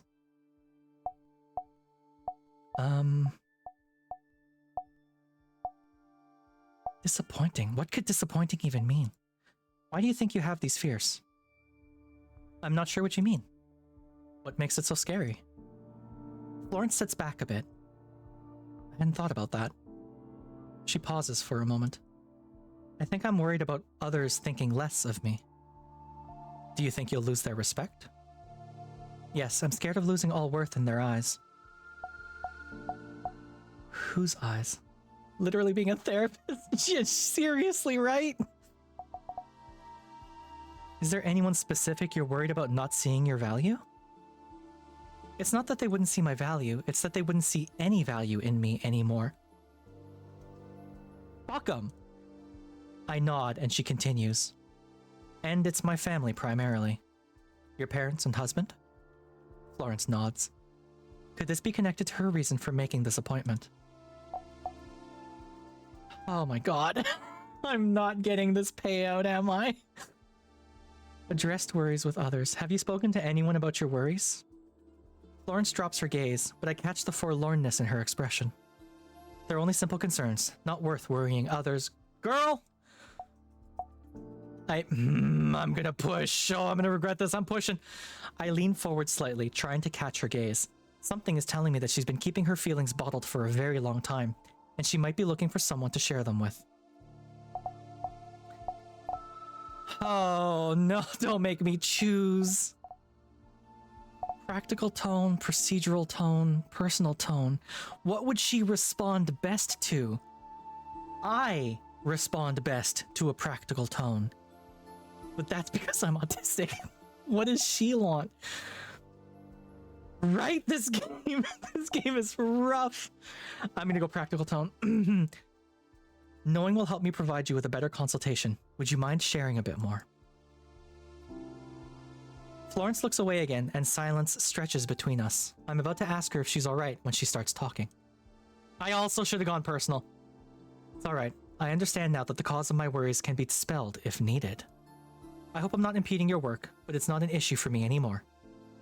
What? No. Yeah, I'm sorry, chat. I said I wasn't gonna save Scum, but I'm going to fucking save Scum.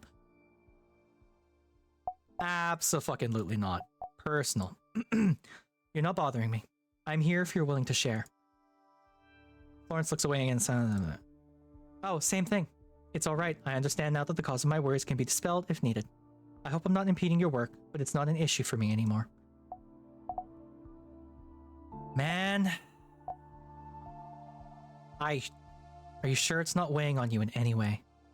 Yes, it's not something I need to worry myself over. Fuck, I think I boned it. Do you have any plans for after the procedure?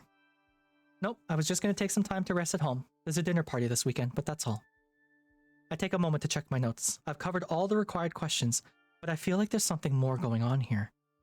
Baron told me to be careful though. It might be best to wrap things up quickly so I don't have more time to embarrass myself. Thank you for answering my questions. It's time to make my recommendation. I look down at my notes detailing facts that collect into a silhouette of Florence-Sanderine. You'll be making your recommendation now? Yes. I need to save another $7,770 over the next 11 days to afford the surgery for Nibbles. If Florence has the procedure done here, I'll earn at least $2,400. Fuck. Man. I don't like that this game is making me an unwilling participant in cutthroat capitalism. This is fucking me up. And I gotta save Nibbles. I think we're good to move forward with the procedure. You're certain that's for the best? No. No. Ah, I hate this. Of course. Yes, I am confident in my assessment. That's good to hear, Florence. I'm so sorry. We can book you for tomorrow if that works for you. If that's what's best for you, that's fine. Oh. You'll be here to meet me? You with me? Yes. Thank you. Now, in terms of the voice you're looking for... I know, Flicker. Florence explains what kind of voice she needs and which modifications she'd like to get to achieve it. I suggest a plan that fits her goals, and she agrees to it quickly. Watching her as I explained what we'll be doing, I wondered if she is really listening. She's not! She doesn't fucking want this! Baron will probably be upset if he hears that I didn't push some other mods.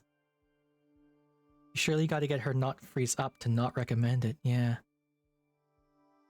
Add... Oh my god. Winnie's eyes! What the fuck would she do with UV eyes? Come on.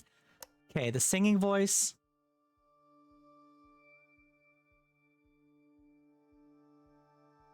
Oh, man. Body scales? Like...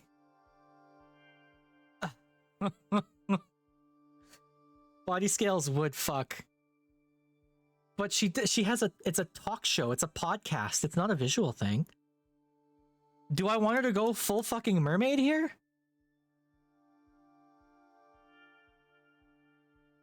You're the first person, I think, to ever use follow age flicker.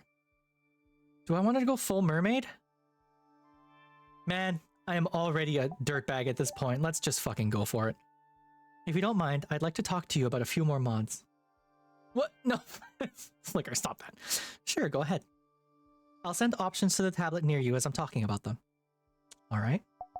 So, like, this is maybe the easiest sell? Since we're already changing your voice, what would you think about adding a singing range to it? It's easy to add to the voice mod, prestigious talent, or fun to have.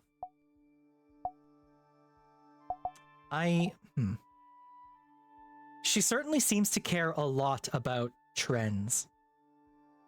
It would be a new talent you could show off. Many may find it impressive. Yes, I suppose it could be worthwhile. Killing me! How about this hair? What would you think of modding your hair? We have a great deal on the holographic package. It would be...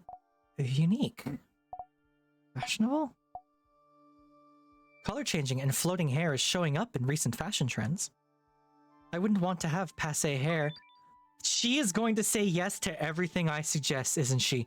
She is fully checked out. She doesn't care anymore. This sucks. Have you considered getting body scales? I've heard that it's a popular and growing trend. Oh, is it? It's probably best to get the scales then. Have you thought about modifying your ears? We have some finned ears that you might like. It's fashionable. Modded ears are seen as very in style currently. They're part of a new trend? I would say so. Then I would be interested, yes.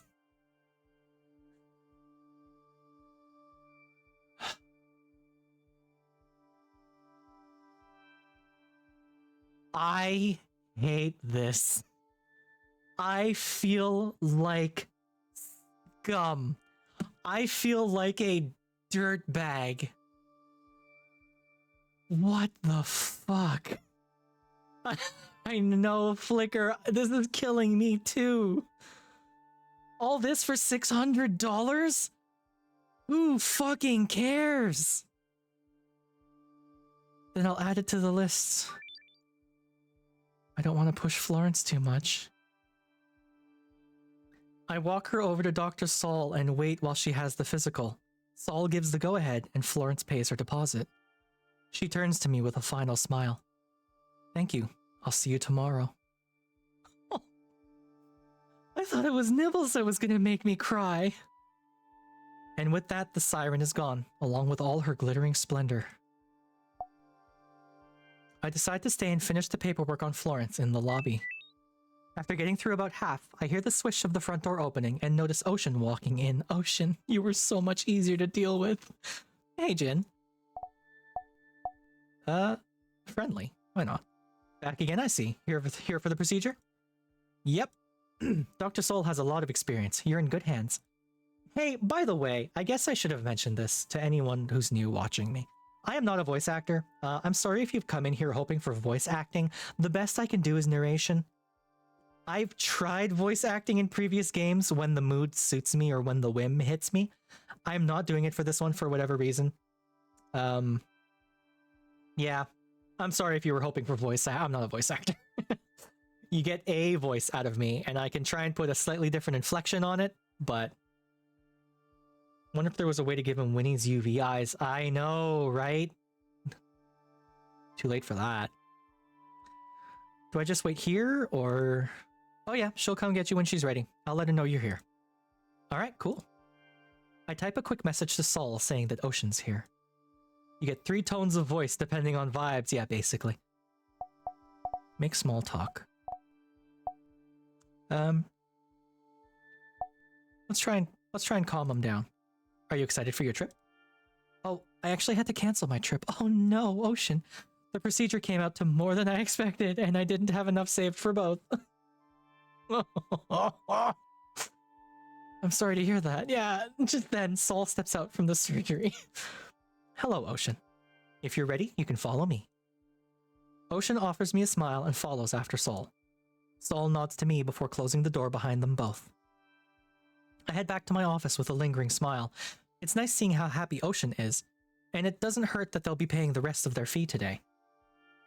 Yeah, no, Flicker, this is rough. We're already into the horror games, clearly. I hear a knock at my door and look up to see Baron standing there. Oh no. Hi, Jin. So, how did it go with Florence-Sanderine? It fucking sucked. It was awful. Poorly.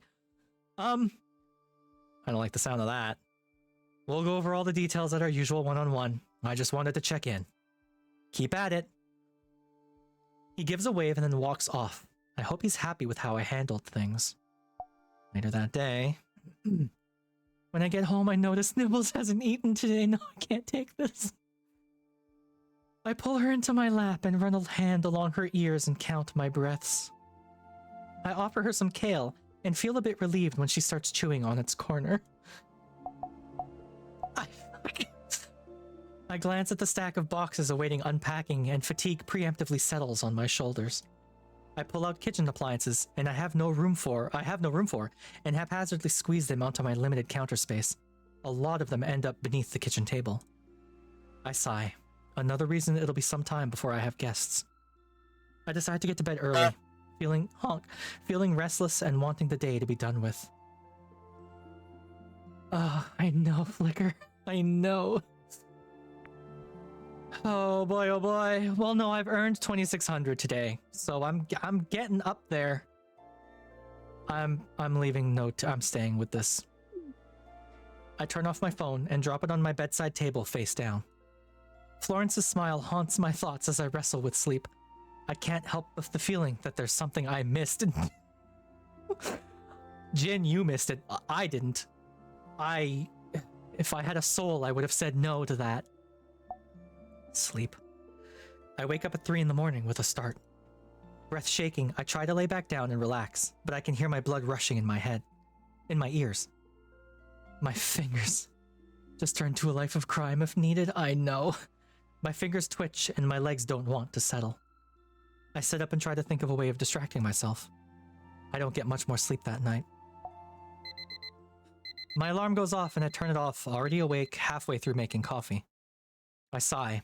It's going to be a long day. I've been there. Oh. I get into work and notice Florence sitting in reception. She seems to be wrapped in her thoughts. I told her I would meet with her before her appointment. Observe for longer. I pause and watch her for a moment. She still hasn't noticed I'm here. A slight stiffness radiates through her posture. I turn slightly and begin walking towards her. She looks up as I approach. Hi, Jin. Friendly, I'm sorry. Hey, how are you doing? Well, thank you. No, you're not. Are you off to see a client? No. I only have paperwork to look after today. Then please don't let me keep you.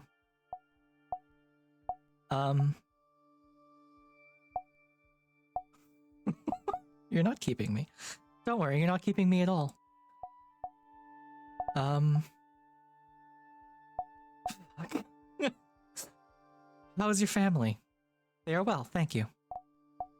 And your show? How's your show doing? I had to take a break, what with the procedure and needing to rest afterwards, but I look forward to returning to it soon. I hear footsteps and look over to see Saul leaving her office now. Everything is ready. She loves that show, I know. Everything is ready now, if you'd like to follow me. Florence stands. I'll be right there. She turns back to me. Thank you for taking the time to speak with me a bit, Jin. I'll see you around. She turns and starts heading to the surgery. Saul stays for long enough to shoot me a raised eyebrow before leaving as well. I hear the door close behind the two of them with a soft click. I walk to my office feeling uneasy. Something in Florence's demeanor felt different today. No, it didn't. She fucking doesn't want to do this. I take a seat and busy myself with paperwork. Some of my fatigue fades with coffee and lunch, and the paperwork is a little less unpleasant after that. Towards the end of the day, I can feel anxiety rising in my chest. No clients came in today. I'm not sure that I can save enough money if there's another day like this. Finally, the clock ticks over to leaving time, and I put the paperwork away with a sigh. I can't wait to get home. I take a final glance over my office to make sure I'm not forgetting anything, and I head out for the day. I'm surprised to see Ocean waiting for me in the lobby. Hey, you got a minute? Yeah, what's up? That's what I just said. Just wanted to let you know how the procedure went. Oh, look at the swoops. That's kind of cool. He def knows, but what's that quote about making someone knows something that gets in the way of them getting paid? Yeah, right? Just wanted to let you know how the procedure went. This is leading negative, and I don't like that. Satisfied? What do you think? Everything you wanted? Yes, I feel happier, more peaceful, and complete. Everything finally feels like it's in its place. So happy to hear. Are you enjoying the extra mods? And the additional mods you got, are you liking them too? Yeah, they're pretty good. I've been really enjoying the arm upgrades. I'm happy to hear. That's amazing, I'm so glad. Thanks. Oh my god, this fucking game. Are you thinking of getting any more mods? Not currently, no. Trying to get a return client. Upsell. Flicker. No. Just curious if your experience made you want more done. It's not an uncommon response when people get new mods. Right. He doesn't believe me. I take a moment to check the time. It's getting late. I should probably head home and catch up on my rest. Was there anything else you wanted to talk about? Oh, sorry, am I keeping you? No, not at all. I can catch up on any episodes I missed this week. I didn't pay for TV anyway, so. How have you been doing? I don't want to be honest with them. Relatable? You know what they say, new eyes, same ravens. I've never heard that expression. Ocean nods. Isn't that always the case? Same shit, different day. Are you still interested in trying mushroom tea? Yes. Yeah, I'd love to. I know a good cafe in the mid-lowers that stocks mushroom tea if you're free now. If I go and drink this tea and I get back and Nibbles is dead, I'm going to turn this game off and print out its code and then throw it in the garbage. Yes, that sounds great. Great, follow me then. Ocean turns to lead the way to the cafe. Ocean and I take the elevator down to the mid-lowers, not too many floors from my apartment. I follow them to a small cafe tucked between an even smaller restaurant and a pirated data chip shop. I'm gonna submit a formal complaint. Dear devs, what the fuck? How could you do this? There are some tables in the streets, and the door is held open by a small statue of a cat. Inside, the room is filled with soft chatter. A few people are reading actual paper books. I haven't seen many people with them aside from my friend Chia. Where's Aza? Aza, your dog's in this game.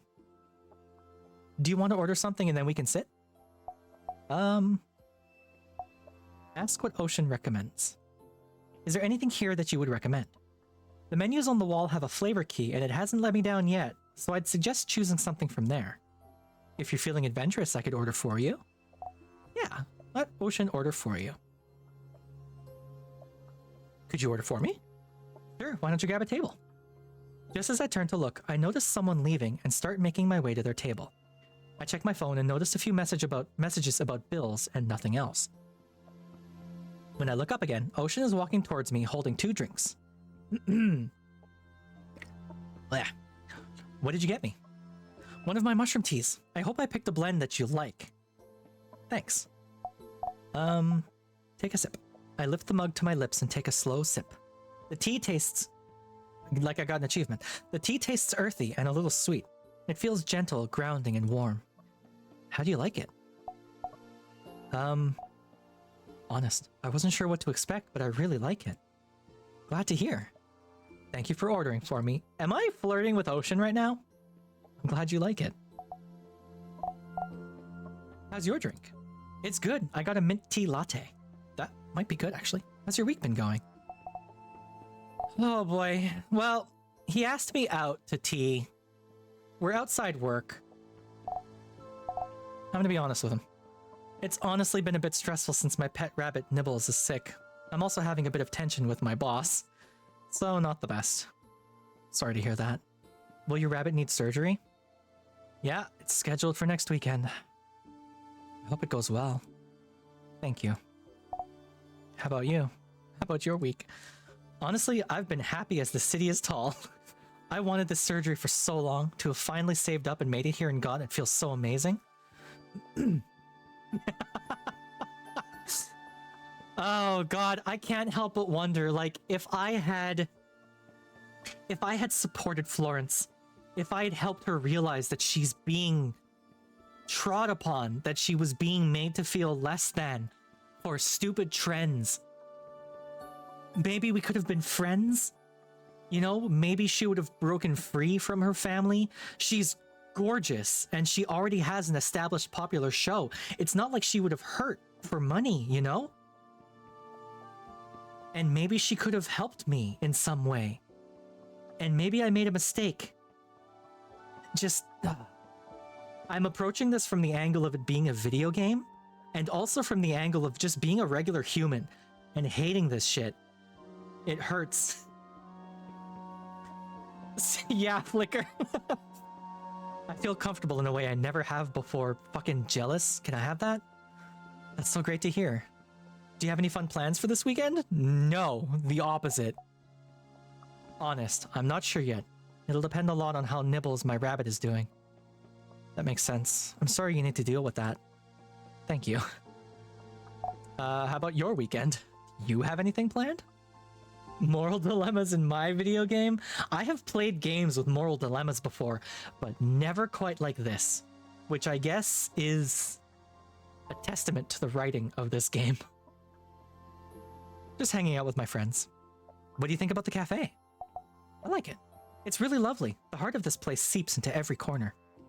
I think so too. How's work been? Good, for the most part. I'm a bit annoyed by one of my clients' requests, but that's nothing new. At least they seem to hire me for my skill rather than the fashion of it. Fashion of it? What fashion is that? Oh, well, it's considered fashionable or trendy, maybe is a better word, to hire me. I'm considered a bohemian artist, a wizard with plants, or some other garbage like that. It's frustrating and honestly feels demeaning. But I get to work with incredible plants, stuff I'd never be able to see otherwise. And it makes more uppers want to pay me, so I can't really complain. Oh, buddy, you're into it too, huh? It's nice that you have access to a lot more plants now, at least. Yeah, that's an upside for sure. Ocean and I chat for another hour, talking about this and that. I feel comfortable. By the time we decide to wrap it up, I'm starting to feel a bit tired. Then I remember I have work tomorrow, and the exhaustion starts flooding back. Thank you for inviting me out. I had a great time. I had a great time too. Oh, you wanted to buy some tea, right? Let me grab you some. My treat. Before I can say anything, Ocean is halfway towards the cafe's counter. He returns a moment later with a few small pouches. Here's a small sampling. Let me know what you think. I will. Thank you so much. Ocean's so cute. I like Ocean. We walk to the elevators together before parting ways. I can't keep the smile off my face as I make my way home. All right. Deep breath. Deep breath. I get back from the cafe feeling more relaxed than I have in a while. I slide the tea Ocean gave me into a cupboard with a smile. There's a slight rustling, and I look over to see Nibbles. There's Nibbles. Nibbles is here, Doc.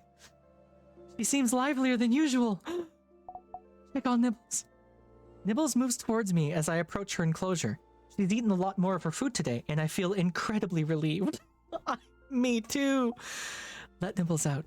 I open the This gets me every time. Every time. I open the door to her enclosure and Nibbles hops over. She butts me gently with her head and I smile, running a hand over her ears. Take a moment for myself. I take a moment to remember my time with Ocean. I feel like we could be friends, and the thought makes me happy. Start my chores. I put in a load of laundry and get started on the dishes as it runs. Trying to keep up my cleaning momentum, I start on Nibbles' enclosure next. She watches me intently, and I give her a little scritch as I finish up. The fatigue I've been ignoring settles onto my shoulders. I glance out the window and notice some kids kicking a ball around in the street. They've strung up string lights to mark out their nets. I take a look at my banking app while I can still. I take a look at my banking app while I can still keep my eyes open. Did the window cost increase? Wasn't this $12 before? Wasn't this $12 before? Maybe not. I remember 15? Okay. I might be conflating two things. Alright. I whisper goodnight to Nibbles and pull the blanket up around me. Sleep. I wake up to the sound of my alarm and yawn happily. I pull myself out of bed, feed Nibbles, and rush through a few chores. Then I'm out the door and on my way to the clinic. I don't have any clients scheduled for today, shit, which makes me more anxious than I'd like to admit. I settle in the lobby and decide to get some paperwork done. The odds Baron might ask me to return an errand keeps me from sinking... The odds Baron might ask me to run an errand keeps me from sinking too deeply into bored tedium. There's a sign on Soul's door asking not to be disturbed. She puts one up every once in a while and then locks herself in there with the lights dimmed. It's a safe bet that she won't be sending me to Winnie's today. Just as I've resigned myself to a day of admin work, the clinic's front door slides open. Hey, do you take walk-ins? I don't know. They look young, probably in their early 20s. If they're a student, they likely won't want to spend a lot. On the other hand, wasting time on a fruitless client is still better than paperwork. Do you take walk-ins? Yes, we do. If you're interested, I can offer you an immediate assessment free of charge. Yeah, that would be great. Thanks so much. I pull out a data chip from behind the counter. If you could just fill this out for me, please. Oh sure, no worries at all. As they fill out the form, I note that their look is part of a subculture that's slowly been growing in popularity. I kinda dig the hair. I take the outstretched data chip and plug it into my tablet. I glance down to find Jupiter, he, him, 20 near the top. Jupiter, I'm Jin, and I use all pronouns. Nice to meet you. That's me, yeah, nice to meet you too. I'll just take a minute to review your information and we can get started. Yeah, for sure, that sounds great. I look back to the file and take a minute to scroll through it. Occupation. Under the line of work section is scrawled student. Oh, which means broke. Desired procedure. Jupiter is interested in an animated tattoo, floating hair, and pointed ears. A note clarifies, like a hobbit, not an elf. Okay. He's not sure which of them he'd like, though. They're all easy procedures, but the tattoo and hair would be expensive to reverse. The ears, on the other hand, are very simple to change back if interested, if desired. I'm just making up words now. Floating hair? I mean, it'd be kind of cool, right? Everything looks about as I expected. Confirmed desired procedure.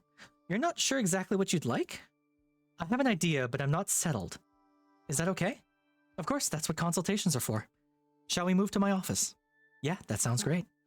We walk down the hall, Jupiter keeping a few steps behind me.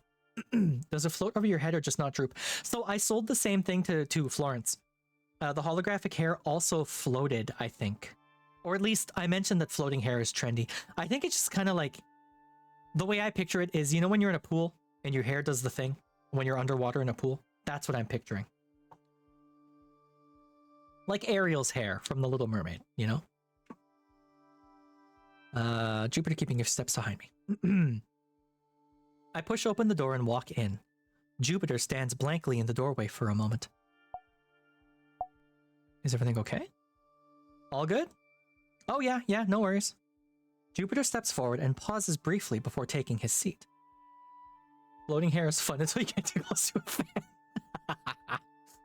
Yeah, I guess hair nets would be very important then, eh? Also, floating hair would be annoying to clean, right? Because it's just floating all over the place, so you'd have to like wrangle it. That'd be annoying to clean. There we are. So, is this your first mod? Is this your first time getting modded? Oh, well, I've had the usual small stuff, you know, health stuff and teeth whitening.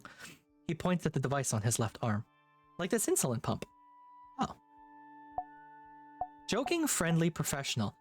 This is a student who seems kind of laid back. I'm going to joke. It's about time you got the good stuff. Okay, that was the wrong thing. We are save scumming a little bit, I'm sorry. I didn't think the joke would be, yeah, haha, your stuff is shit. Now you're gonna get some good stuff. I thought the joking would be something a little more lighthearted. I'm gonna be friendly instead. Good to hear. I'll walk you through how today will go, and you can let me know if you have any questions. I will, thanks. To start, I've already so broken my no save scumming rule. I'm not going to apologize. To start, I'll ask you a few preliminary questions. Once I understand what you're looking for and your situation a bit more, I'll make my recommendation. Sounds good. So, what is the reason for your procedure? Why do you want to get one or more of these mods? It seems like a fun thing to do. Oh, wait, sorry, that was a bad way to phrase it. I think it would make me happy, but more than just right now, in the long term, too. What plans? Do you have any plans after you get the procedure? Just taking it easy. The day after, I'll probably go show off to my friends. What budget do you have? What does your budget look like? I can go up to about 800, but it would be great if we can keep costs below that. That's about enough for one of the mods Jupiter wants, possibly with a few small additions to it. I'm still in school, and we'll have at least another year and a bit to pay off. That's all the basics covered. Jupiter seems like a pretty straightforward client, but it still might be worth learning more before making my decision. More questions. Best to cover my bases just in case there's something I'm missing. Procedure priorities, just right up front. If you stick with your budget, you won't be able to get all 3 of the mods that you're interested in. Are there any that you're leaning towards? Honestly, I'll probably get them all eventually. I don't really care which I start with. Unless you think it's better to start with a specific one. Starter mod. It's probably better to start with a less invasive mod or one that's more easily reversed if you end up not liking it. From the options you're interested in, the pointed ears fit both of those criteria. Oh, I'm not really worried about that stuff. We can start with the ears if you think it's best, but I'm less excited for it. Duly noted. Just to confirm, you are aware that these mods are difficult and in some cases expensive to reverse. Yeah, that's kind of the point. I want them to be part of me, as a memory of who I am now that never leaves me. Okay. Confirm reasons for procedure. To clarify, you want to get these mods since it'll make you happy? Yeah, basically. Could you elaborate a bit more about that? Well, for one, it looks cool as hell, and it's also a way of expressing myself outwardly in a way that I really like. So yeah, I think it'll make me happy. Importance of self-expression. Why is it important to you to express yourself outwardly? Oh, it's hard. I guess I don't like when people make assumptions about me. I want them to see me as who I am. It feels bad when people don't see me as myself, if that makes sense. I fucking get it. Definitely. Disliking being misunderstood, does that mean I dislike that? Or am I implying they dislike that? I've saved. Why do you think that you feel bad when others don't see you as yourself? This is a stupid question, Jin. That's not the way I expected that to go. I don't, cat ears. Wah, wah, wah. Getting summoned to vacuum the bathroom, I suppose I could probably consume food. Okay, no worries, Flicker. Enjoy your time away. Good luck with the vacuuming. We have ads coming up in about 30 seconds. I am fully invested in this game, so we are going to continue through it. I'm sorry. Okay. I don't know, probably because they treat me wrong. Like they don't treat me the way that I want to be treated. Like how? In what ways do people treat you wrong because they didn't understand you? What? Flicker! You bitch! God damn it. Alright. I'll do them right now while the ads are gonna start. God damn it. Alright. Wait. Is this push-ups you wanted? Yeah.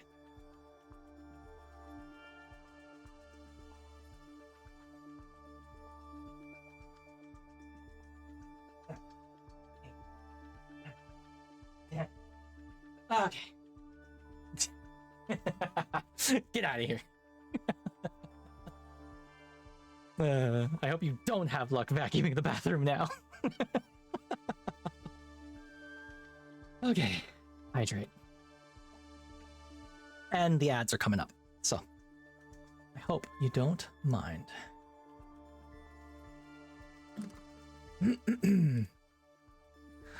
In what ways do people treat you wrong because they didn't understand you? It's more that they made wrong assumptions about me. So like, my parents really want me to be upright and successful and fit in with what society wants people to be, but that's just not me. I can't live like that. I mean, I want to be successful, but I don't feel like everyone else, and trying to act like them kills me. I get it. Do you feel like you're under a lot of pressure to conform? Yeah, or just do what's socially acceptable? Like live up to everyone's expectations and get a steady, soulless job and then grind until I die? I just don't think I can live like that. Fucking mood. Absolutely, I agree. Ad Jail. Hello, welcome to Ad Jail.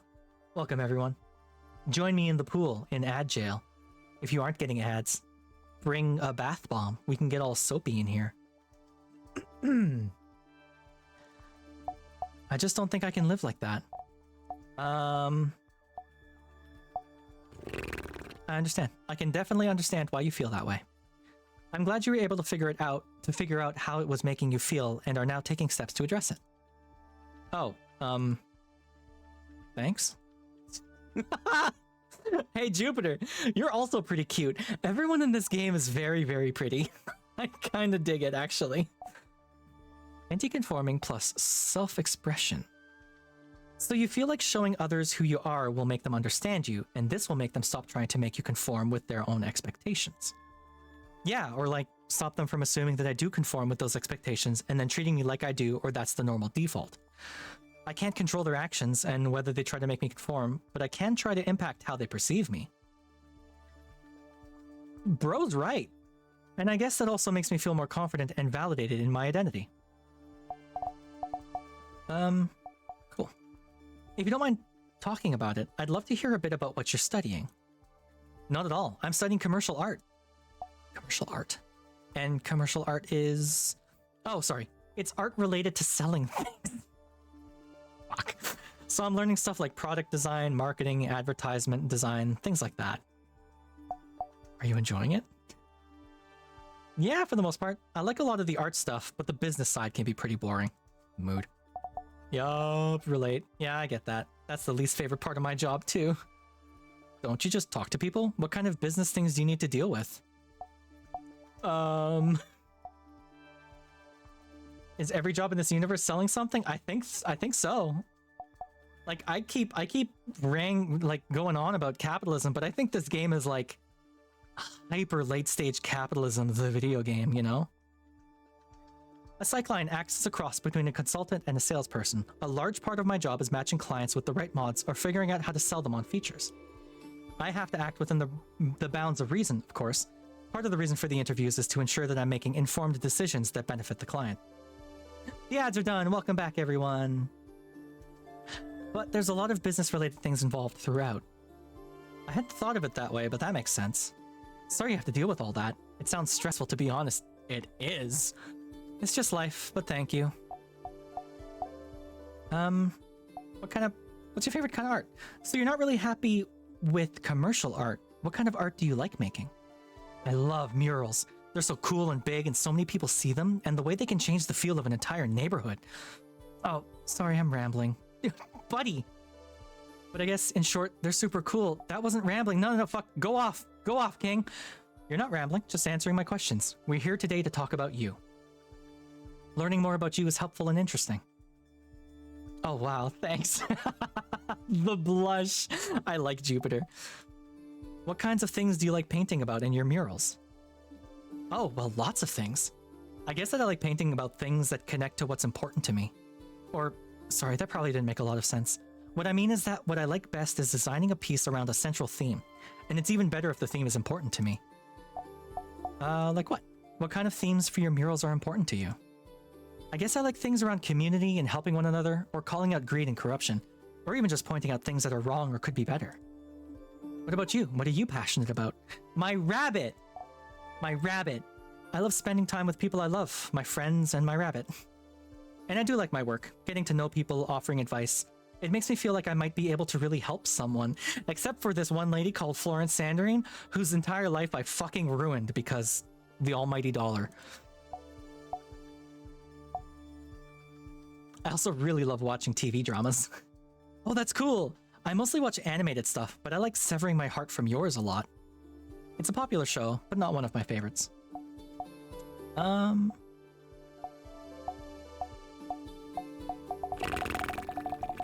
Recommend the show. If you like that, you might enjoy We'll Reach Each Other No Matter the Gulfs Between Us or Bridges We Must Cross. What a title! What a title! Severing, are you flirting with each other? I might be. I think Jin maybe is just a natural flirt. What a title for this show, though. We'll reach each other no matter the gulfs between us or bridges we must cross. WREONMGBBWMC.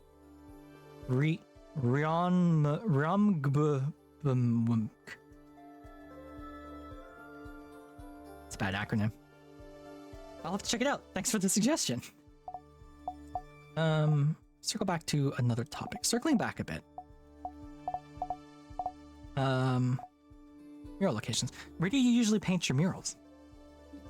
Wherever we can get permission. Often it's in buildings, but I prefer them outside where more people can see them. Murals without permission? Do you ever paint any without permission? Jupiter's gaze shifts to the side. Hell yeah! Let's just say that those who remain unknowing cannot be punished for what they don't know. It's important to you that people see the statements you want to make with your art. I want them to know what I think and to question what they think. I want them to be able to see themselves or people they know in its reflection. I want them to feel something when they see it. If I was gonna flirt with someone, I would flirt with Jupiter. I don't know if I'm there yet, but I'll never find out when my best works are being locked inside.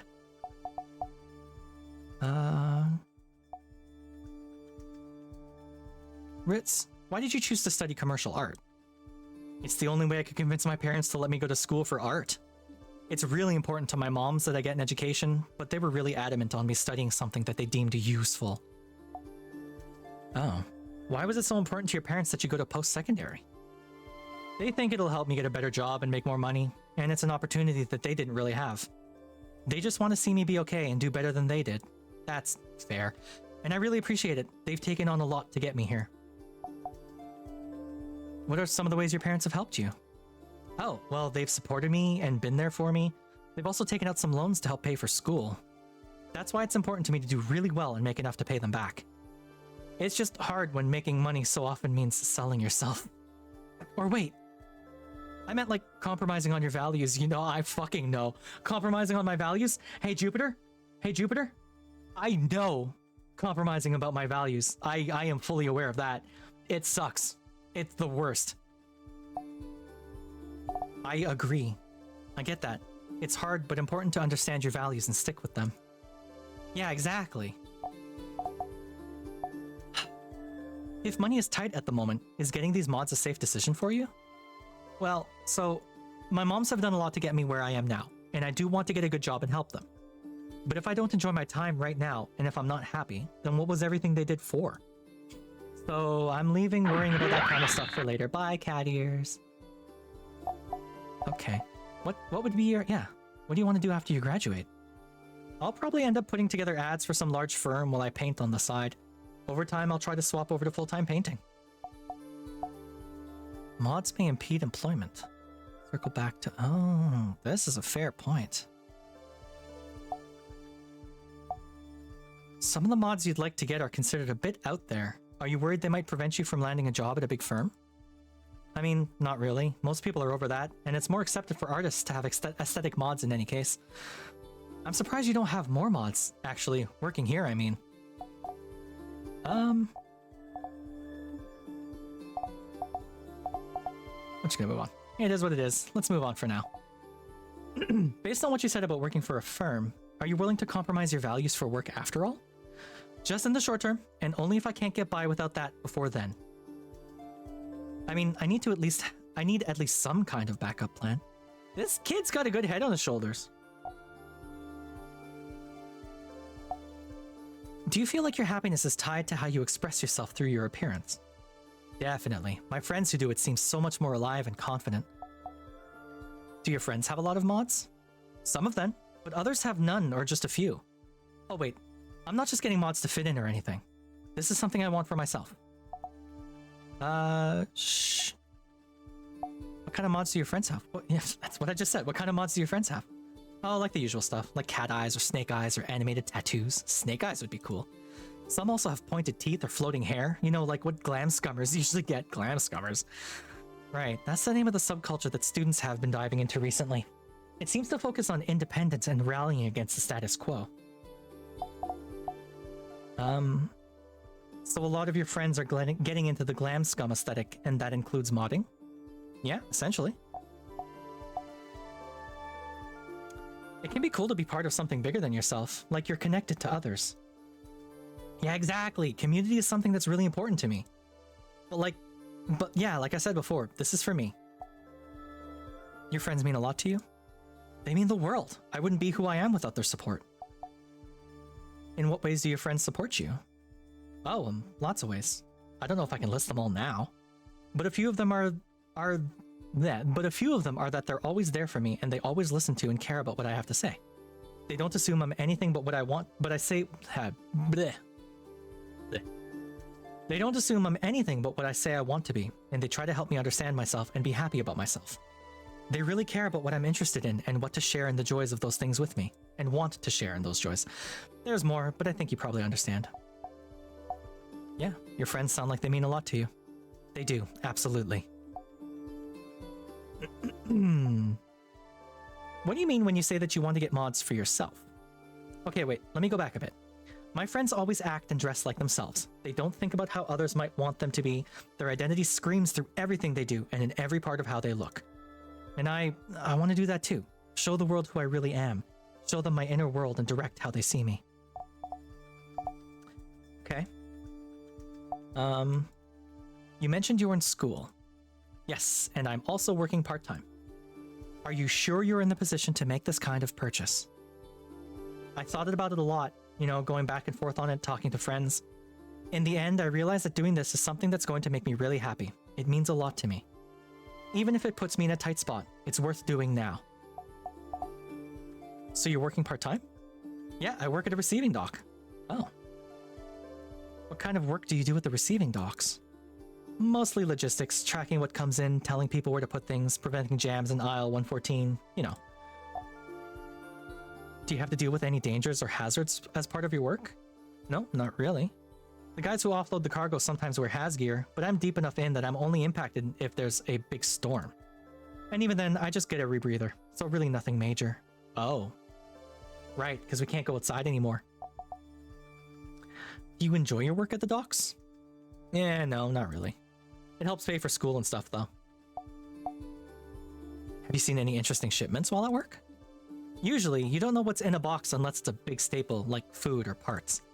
And anything really interesting is air delivered to the private docks up 30, but I have seen some fun things. Once, we got in some live caterpillars for one of the upper kindergartens, and once I saw a shipment of worms for the gardens in the mids. Private docks? People on the upper floors have their own dock? It's not that big, and people don't really talk about it, but yeah. From what I've been told, they use it for private orders. Some people from the docks get tapped to work there once in a while. The pay is a bit better, but the atmosphere is really stiff. Okay, alright chat, I guess this is it. Alright, I think that's all for my questions. You'll let me know what you've decided then? Yes. I check over my notes. I need to save another $3,716 over the next 9 days to afford Nibbles' surgery. I'll earn a 20% commission on Jupiter's purchase. Yes, I know that. Jupiter's willing to spend $800. The animated tattoo costs $700. The floating hair costs $500. And the pointed ears cost $400. Okay. Recommend one or more. I recommend that you go forward with the procedure. Awesome. Man, I gotta do just one and try to get him on extras, you know? I'm gonna recommend one. With Jupiter's budget, he can comfortably buy one mod. Oh my god, this game. What do we think? The ears is the most easily reversible, but I think the hair might be more fun for him right off the top, you know? Fuck it, hair. I think it makes sense for you to start with the hair. Yeah, that sounds good. I trust your decision. Jupiter has a small budget, but there might be some smaller mods that I could sell to him. Holy fuck. We're gonna blow way past his budget though. Lame nails? Winnie's color seeing eyes though. He is a painter. I think these two. I think just these two. Flame nails? What does flame nails mean? Does it mean your nails are always on fire? Hi Flicker, welcome back. We are recommending mods to this kid. I suggested he get the floating hair, and now we're trying to sell him on extra stuff. I'm trying to figure out what flame nails means.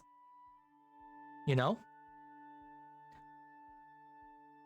Probably animated GIF nails. Oh, maybe. I definitely want to try and get him on the color seeing eyes.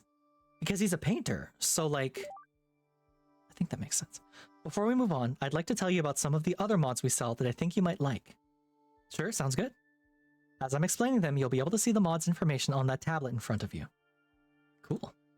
Okay, we'll start with the eyes. Would you be interested in upgrading your eyes? We have a mod that can help you differentiate between shades and even see new colors. It might be helpful for your art. It could be useful when making your art, maybe get more nuanced with your use of color. Oh yeah, I can see that. That sounds really cool. Bing. Thank you. I don't know what the fuck flame nails are. I hope it's the shrimp colors. Doc, did you not read the update on that? The study that came out about shrimp? About mantis shrimp? If you have read about it, I won't remind you, but if you haven't read about it, I need you to sit down so that I can break your heart a little bit. So, they do have that many color receptors in their eyes. The reason is, so in humans we have 3 cones, right? Red, green, blue. The reason we only have the 3 is because a portion of our brain is set aside to mix and match colors. When you get, you know, whatever, 50% red and 50% blue, your brain can put them together into a color. Mantis shrimp don't have that. They need all of those cones so that they can see all of those colors, because their brain won't allow, like, their photoreceptors to mix the colors for them. So they actually see far fewer colors than we do. What do they have, like 36 different color receptors? They can see 36 colors. That's it. As opposed to the millions of colors humans can see, you know? It's a fairly recent finding. But yeah, kind of sad. kind of sad to think about. Yeah, something like that. All right, I'm gonna try and sell these flame nails. And who the fuck just rang my doorbell? All right, I'm gonna be right back because someone just rang my doorbell. Hold, please.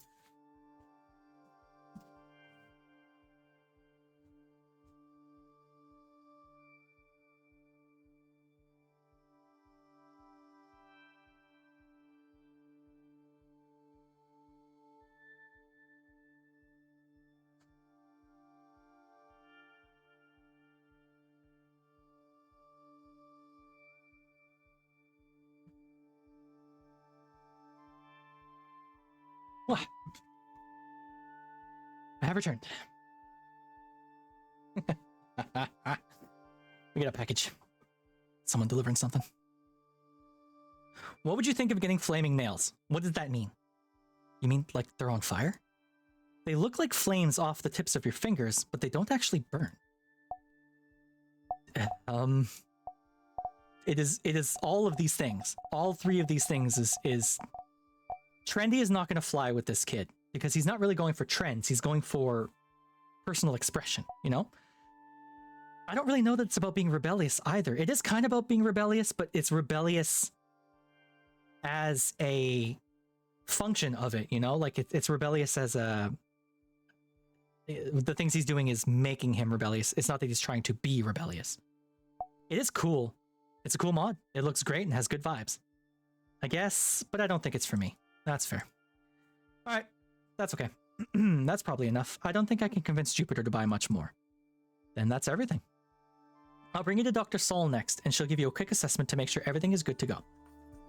Then we'll schedule a date for your operation, and you'll pay... Blue screen. I left my face on. Then we'll schedule a date for your operation, and you'll pay for your deposit. There.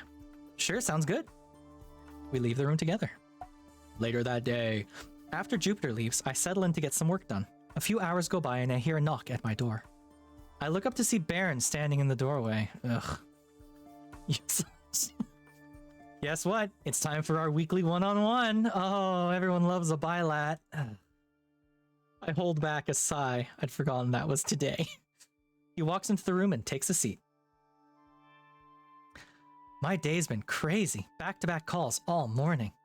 And I've got a call in an hour, so let's get right to it. You've seen 3 clients this week? Yes. And the first was... He scrolls through his tablet a bit. Ocean, yes. Great job with that one. We had a really happy customer. And I saw the two of you getting all buddy-buddy. That's great. Hopefully it leads to a return client. I fucking hate this guy. As for your upselling, great job. Honestly, I couldn't have done it better myself. Overall, Ocean seemed to be a fairly straightforward client. You handled him well. Alright, let's move on to Florence-Sanderine now. Wonderful job there. We make great margins on the invisible voice changers. And incredible job cross-selling her. Seriously great stuff. It is making me feel worse that the boss is congratulating me for what I did to Florence. Like, genuinely making me feel worse. I'm gonna have to play this game again at some point to see what happened. Can I kill him? Oh, Alexa, kill this man. We must have left certain that our little clinic can keep up with the best of those pompous upper floor mod boutiques. No, Baron, she's never fucking coming back here. If she doesn't end up in hospital, I will be shocked. If she doesn't try something stupid against herself, I will be shocked. Because she is broken, and I feel so bad for what we did to her. We got really lucky that Florence-Sanderine decided to visit our clinic. You did a commendable job handling her.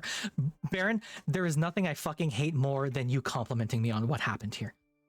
I missed it because I was watching K-pop Demon Hunters. What actually happened to her? What happened with her was she came in looking to get her voice changed. She is drop dead gorgeous, but she is a kept woman. She doesn't have the support of her family, of her friends, of her husband, like, or partner. I don't know who she's with. She is a bird in a cage is the best way I can put it. Just like surface level, what I got from talking to her. She's a bird in a cage. She came in to get her voice changed because that's the trend. And she straight up told us that if you don't follow trends, it's not even that you're seen as less than, you're seen as worth nothing. And not only are you seen as worth nothing, by extension, your family and your friends are seen as worth nothing. She has her own little talk show and she loves it to death, but she had to get her voice changed because if she didn't change her voice, her family and her friends and her partner would leave her. And what ended up happening is that I pushed her too hard and she put up a wall. She put up a titanium wall and I couldn't get past it anymore. I fucked up my interview with her. And I started upselling her on stuff. And I realized very quickly that she was saying yes to everything. She had fully checked out. She didn't care anymore. She was getting her voice changed. She was doing the thing she didn't want to do. And at that point, she didn't give a shit anymore. So I upsold her on a ton of things. I upsold her on a singing voice, on fancy skin scales to make her look like a mermaid. I sold her holographic hair to make her look like a mermaid. And she just said yes to everything, but like dejectedly, you know? Like I said, oh, you could do this. It's trendy. And she goes, if it's trendy, then I'll take it. If it's trendy, then I'll take it. Yeah, ear fins. I turned her into a mermaid. And she didn't fight me on it because she'd given up. And it breaks my heart. I fucking hated it. It was awful. Fuck you, Baron. Hopefully she'll come back someday, or at least recommend us to some of her peers. Finally, let's discuss Jupiter. He only just left. And how did it go? I think it went great. It went really well. Well, you sold him mods, which is great. And nice job upselling. Although Jupiter is a student, you can lay off a bit for future students who come in. Fuck you, Baron! To sum up, nicely done. Don't push mods on students going forward. You're a... Baron. Cough. Oh, about the paperwork. Try to be a bit more succinct if it's something you know I'll need to read. Alright, that's everything for today. Overall, I'd say great job. Keep up the good work. Do you have any questions for me? No. Great. He stands up from the couch. Nice chatting as always, Jin.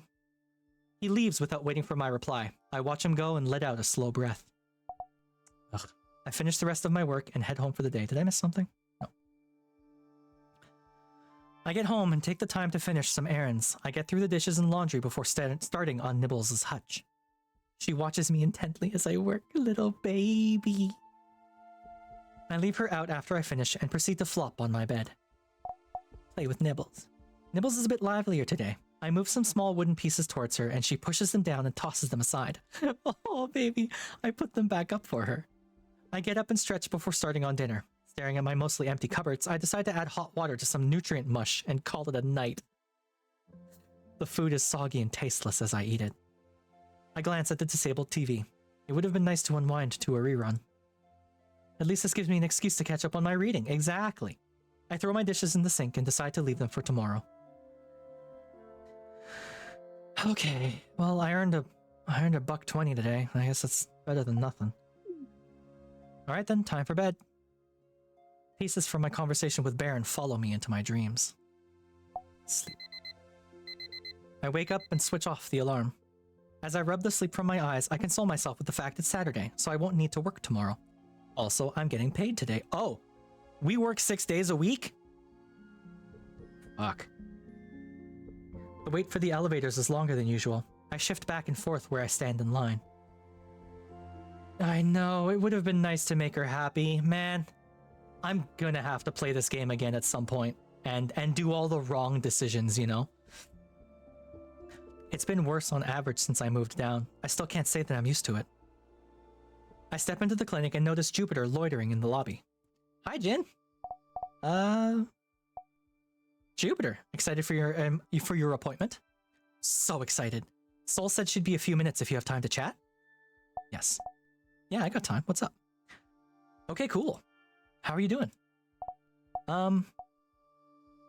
You know how it is. I go to work, go home, and feel tired. Yeah, I get that. Are you heading home once you're done here? That's the plan, yeah. I've got to get going, but I'm happy I ran into you. Yeah, I'm glad that we got a chance to talk for a bit. I'll see you around. Everyone else seems to be having a blast. Yeah, I know. I nod goodbye and head to my office. Yeah, like, Ocean was easy, Jupiter was easy, but Florence was such a punch in the gut. I didn't expect that so soon. Everything with Jupiter seems like it's going smoothly. I buckle down to dig into my paperwork. Later that day, I get home with Jupiter lingering in my mind. I hope he enjoys his mods. I start in on some dishes, then make myself a cup of the tea Ocean gave me to relax. As I'm going through my mental list of what I'd like to get done this evening, my phone rings. My friend Laura is calling. Oh, what's up? Hey Laura, what's up? Not much, wanted to see how you were doing. How's the baby girl?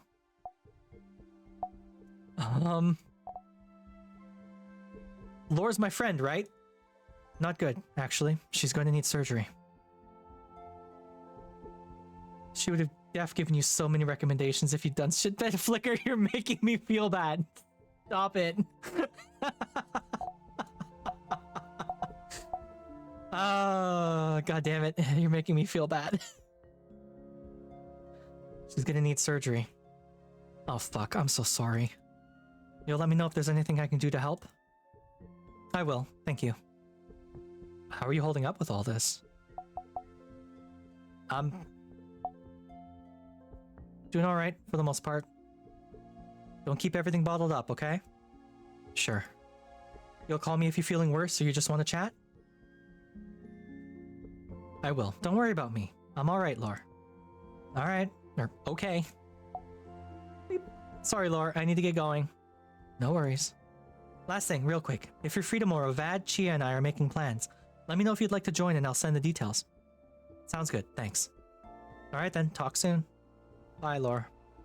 I hang up with a smile. It was nice hearing Laura's voice.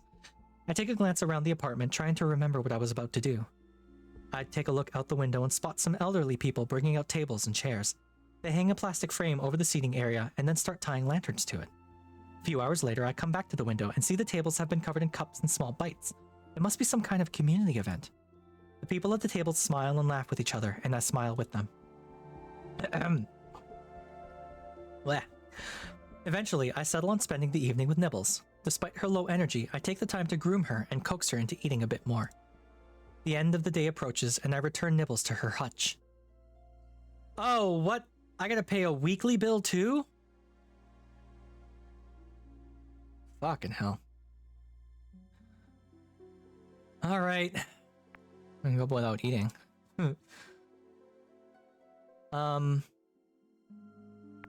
What is the difference between ad block and ad removal?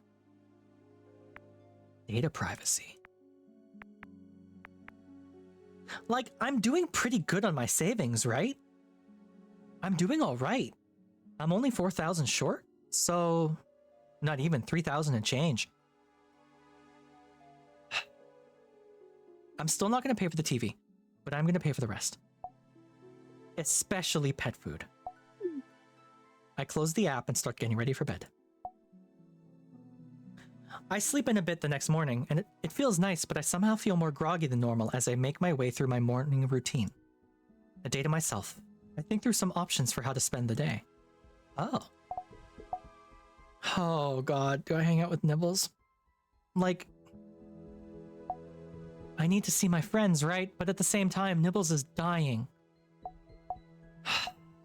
Oh, see my friends. I call up Laura and she lets me know where everyone is meeting. We have a nice time walking around, grabbing ice cream and sitting on the swings of a dingy playground. It's nice seeing all of them again. I've been keeping some distance since moving down. I know they wouldn't care, but it creates a lingering discomfort that makes it harder to relax. Finally, the end of the day rolls around. I make my goodbyes and head home. I decide to start on some chores, wanting to lighten the load for the coming week. I do a quick clean of the floors and put a load of laundry in as I start on dinner. Nibbles, baby, watches me and I smile at her. She blinks in response.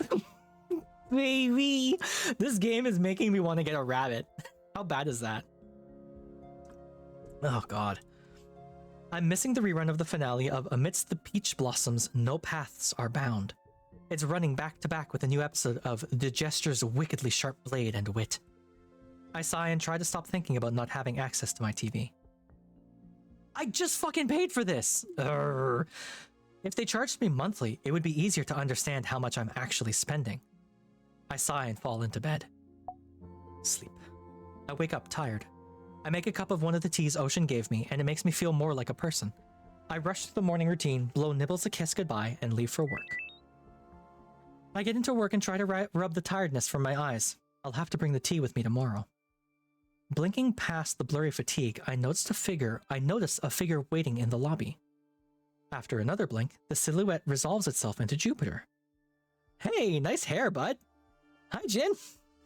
I just wanted to let you know how great I've been feeling since I got the mods. I feel so light and happy all the time. My moms keep laughing at me. Your moms are laughing? Your moms laughed at you? Oh, in a good way. They were laughing at how happy I was acting. Hello, yes, I am a figure. They're not in love with the mods, but they're happy that I'm so happy. I just really feel like myself. Like when I see myself and when I'm walking around, I feel like everyone else sees me too. It's just really, really great, constantly. That's amazing. Oh, before I forget, I actually brought something for you. Oh, it's not much, but I really wanted to say thank you in a more tangible way. And also give something back to you that will hopefully make you happy too. He reaches into his bag and pulls out a small painting. Like I said, it's not a lot, but I made it myself. Hopefully you like it? That's so cute. I look over the painting. I love it. It's lovely. Thank you so much. Yeah, I think it's a pretty cool piece. But I should probably get going now. I'm sure you have work and stuff you need to do. Bye, Jin. It was really nice seeing you. And with a final smile, he's gone. It was nice seeing Jupiter. I'm glad that he's doing well. I take another look at the painting he gave me. It really is a thoughtful gift. Later. I sit down in my office and pull open a client intake form. I'm scheduled to see someone in a few hours. Oh shit, here we go again. Near the top of the file, I read Clement, they, them, 48. Clem's here. They're on the older end of our usual clientele. It might not be possible for Clement to get some of our mods if they have a weaker constitution. Under the line of work section, it explains Clement works as a chef. The section explaining the mods Clement is working... The section explaining the mods Clement is interested in getting is lengthy. What is wrong? Why am I stumbling so badly on a simple sentence? It looks like they're interested in improving their stamina, coordination, and dexterity, as well as relieving their bodily pain, particularly in their neck, back, and shoulders. Oh no. It's a rather costly suite of procedures and usually requires about a week of rest for full recovery. Many of the mods included are irreversible. Clement seems like they're a pretty straightforward client, at least on my end. There may be some risk in the procedure, but Sol will be the final judge of whether they can get the procedure if I do recommend it. After some paperwork and a quick check to make sure the office is clean, I hear a knock at the door. Hello, is this the right place for mod consultation?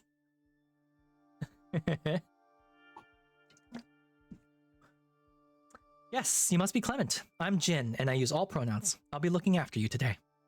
Nice to meet you. They move into the room and take the seat across from me. A fog of weariness hangs around them. I've got a few questions for you to get started, and then we can sort out the details of what you're looking for. Sounds good. So you're interested in a body improvement suite? Yes, that's what I need. Need, yeah. You need to get these mods.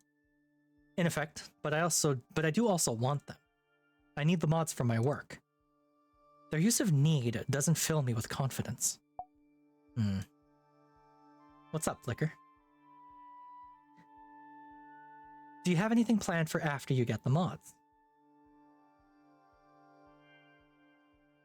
I understand the recovery time is lengthy. I'll be taking the following week off work to rest. Is there someone who can help you during your recovery? Movement might be difficult the first few days after the procedure. I think so far there's alternating clients who should and shouldn't get the procedure. That seems to be how it looks so far, yeah. Like, this person definitely wants the body mods so that they can keep up probably with the younger chefs at work, right? Like, I'm willing to bet that if they don't get these body mods, they're going to be fired, and then what, right? Probably not, but I know how to set things up so I can look after myself if I'm bedridden. What does your budget look like?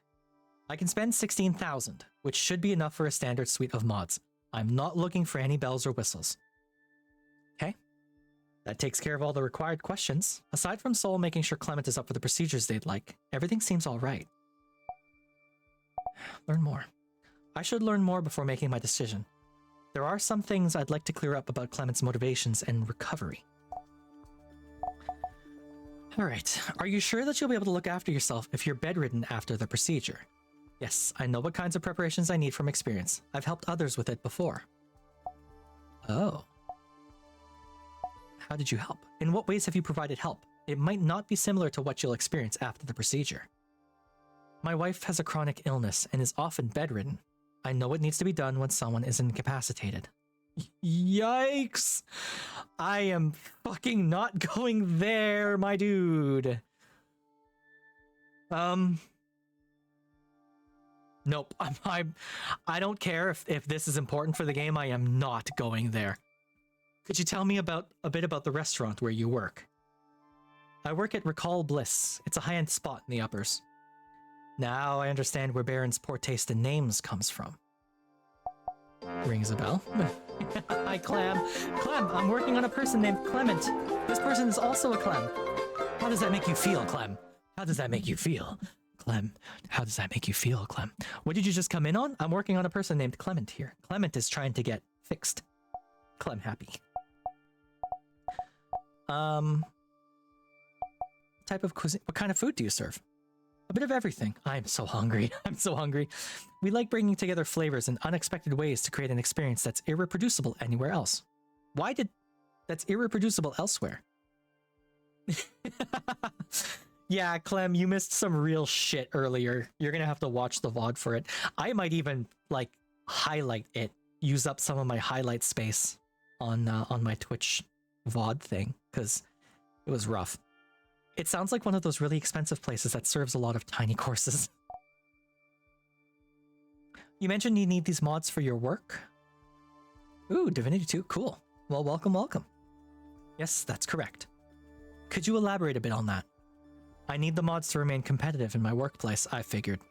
I'm employed in a physically demanding, high-stakes environment. If I can't perform at my best, it's likely that management will find someone else who will. You get that.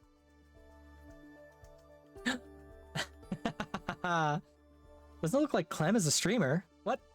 That's not true. Clem definitely is a streamer. Yeah, why didn't it play a clip? That's so weird. Clem, did you get rid of all your clips? That's very strange. I don't know why I didn't see your clips. To clarify, you're concerned that you'll lose your job if you don't get mods?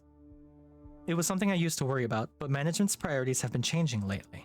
They want to expand the staff and seat more tables without increasing staff. This means that we need to get a lot more done in the same amount of time. Rough, buddy. So there's been a push towards efficiency and productivity, and what's more efficient than keeping the same dinner menu night after night? I used to be responsible for menu updates, improvements, and innovations, but suddenly a lot of my expertise and experience have been greatly devalued. Me and my friends finished Act 1 and cleared all quests for it. Old Clem, go bye-bye. Oh. Clem, where'd your clips go? How come I didn't pull up a clip for you? I need to get my more physical capabilities up to par. Have coworkers been let go? Have any of your coworkers been replaced?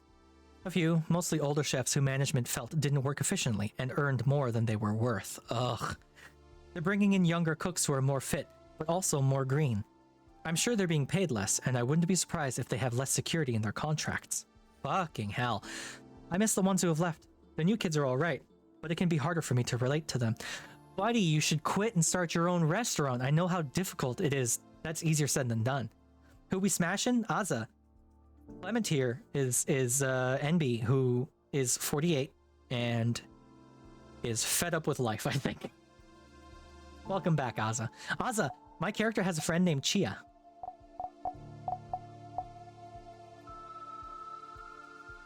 What do you think of the changes that management has implemented? Oh, okay, Clem, that's not a problem at all. Hey, I'm sorry I was pushing so much. Show me a picture of the Chia app. There is no picture. I haven't seen a picture of Chia. They might not have a picture. All I know is that I have a friend named Chia. That's it. What do you think of the changes management has implemented? In all honesty, I can't say that I'm a fan. The kitchen has become a lot more tense, what with everyone feeling additional pressure and the increased work. I'm also concerned that we may lose customers in the long term, since we used to be known for experimentation. A fixed menu drops one of our key selling points. But hey, I'm not in charge. Maybe there's some angle to all this that I'm not seeing. Yeah, money. That's all they care about. Although my guess would be that it's just an effort to pull more profit from the restaurant. Yeah, buddy. In any case, at the end of the day, work is work. The situation isn't ideal, but I'm paid well, and it's not all bad. Have you thought about searching for work at another restaurant? I've considered it, but I need stability right now. Fuck. They're a cook too. Yeah, Azza, you missed me ruining some poor woman's life. Absolutely destroying this woman's life. Ask Flicker about it. I don't have a bite, but I need one now. Add a bite command. Alright, I will be adding that after stream. I have a steady income, and I work at one of the highest paying restaurants in the city. Yeah, hey bud, we call that the Golden Shackles. You get a good job that you hate, but it pays real well, and you know that nowhere else will pay you as well, but you hate it, but you can't leave. She probably deserved it, she didn't. I promise you she didn't. I can't afford a job search, and I can't afford a pay cut. There just aren't a lot of opportunities out there. I'm not gonna go off. This person's in their 40s, they know what's up. How likely do you feel it is that you'll be laid off? More likely with each day, really. That's why I finally made up my mind to come here. I've been noticing increased attention on me. It feels like they're waiting for me to slip up badly enough that they can use it as an excuse to finally cut me loose. She may have done something in the future. Awesome. Famed misogynist Aza Neatsan in my chat here.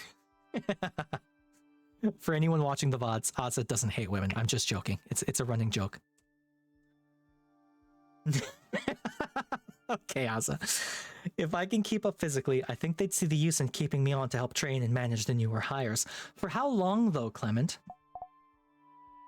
Do you feel like you're currently not meeting targets? In short, yes. I can tell I'm working slower than the younger chefs. Less efficiently, you could say. And I'll admit that the quality of my work has been suffering as well. It's becoming harder for me to keep up with everything. I've been making more mistakes or missing some details here and there. Quick save. Can't believe your management is acting like this. It's so selfish, and it sounds like it's making life harder for you and making the restaurant worse overall.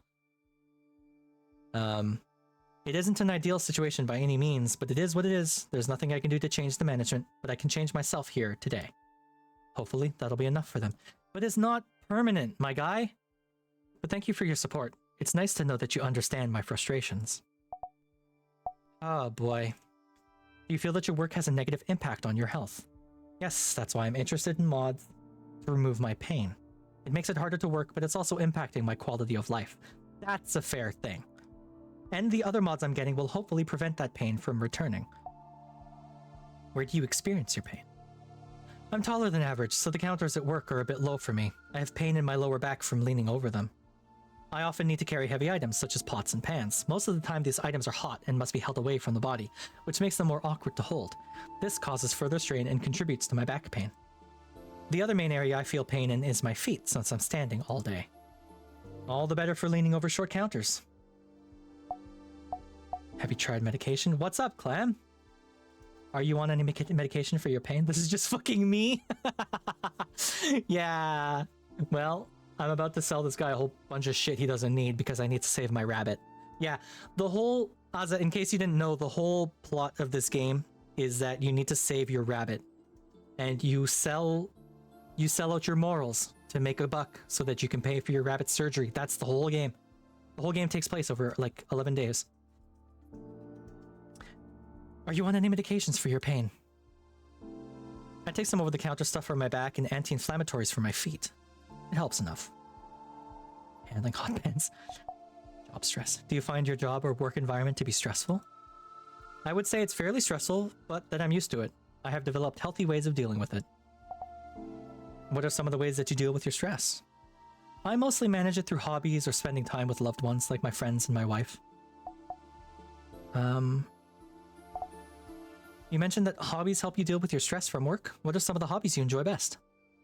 I honestly don't have a time for a lot, but I like puzzles like crosswords and nonograms. I love nonograms. God, I love P-Cross. That stuff fucks. I hate this. This is just you. I'm sorry. On my days off, I like watching movies. My wife reports on media, so she always picks out good ones for us to see together. Do you enjoy Sudoku? Do you like Sudoku as well? Yes, all those kinds of puzzles are great. You mentioned your wife. Yes, her name is Marin. Oh, I'm not touching her health. How's your relationship? That's not a... I didn't fucking mean to ask that. It's good. There's a lot of love between us.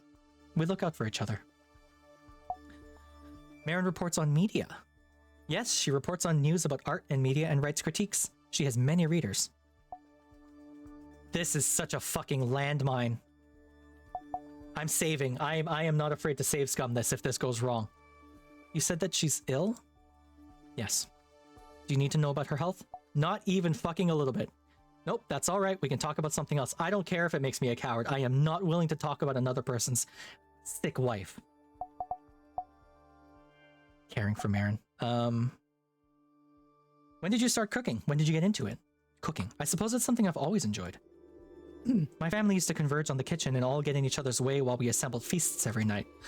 Well, I remember them as feasts. I was quite young at the time, so they might have been somewhat smaller than that. I was encouraged to experiment and suggest dishes. It was a positive environment and a way to show love. It must have seeped into me and melded itself with my bones. Do you still like cooking, or does it just feel like work for you? I enjoy it, but it's not something I seek out outside of work much, mostly because I'm tired and a bit burnt out on it. It didn't used to be so bad, back when I could be more creative with my cooking at work. Overall, I found that it's hard to have your hobby as your job. The fulfillment you get from doing it for work is different from when you're doing your hobby for the fun and the art of it. And once it's your job, it's much harder to find the creative space and energy for your hobby outside of work, the way you did before. Do you find creativity in other places? I can, but most often I don't have the energy for it. I don't much mind it though. So you're getting these mods because you feel like you need them to keep your job? Yes. But do you want them? If your job wasn't at risk, would you be getting them? Yes and no. It would be nice to reduce my pain and be able to move with more ease. But I don't feel like I need the strength, and I'd be happy with letting my body take its course. And I like having an excuse to take things a bit slower. Oh boy.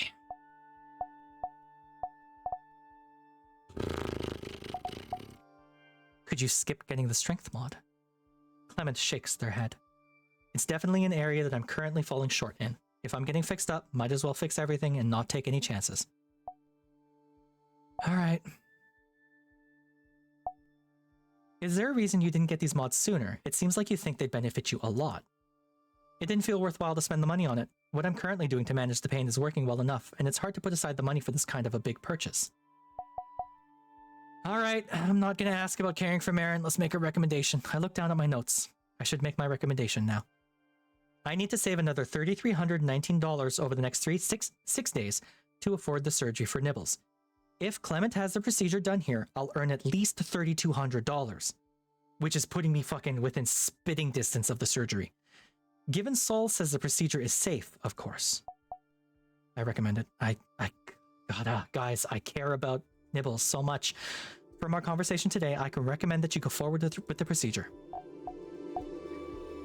I think at the very least, it improves the quality of your life. It would improve your quality of life immensely, and it would be helpful for your work life. Great, that's good to hear. Clement is spending a lot of money today.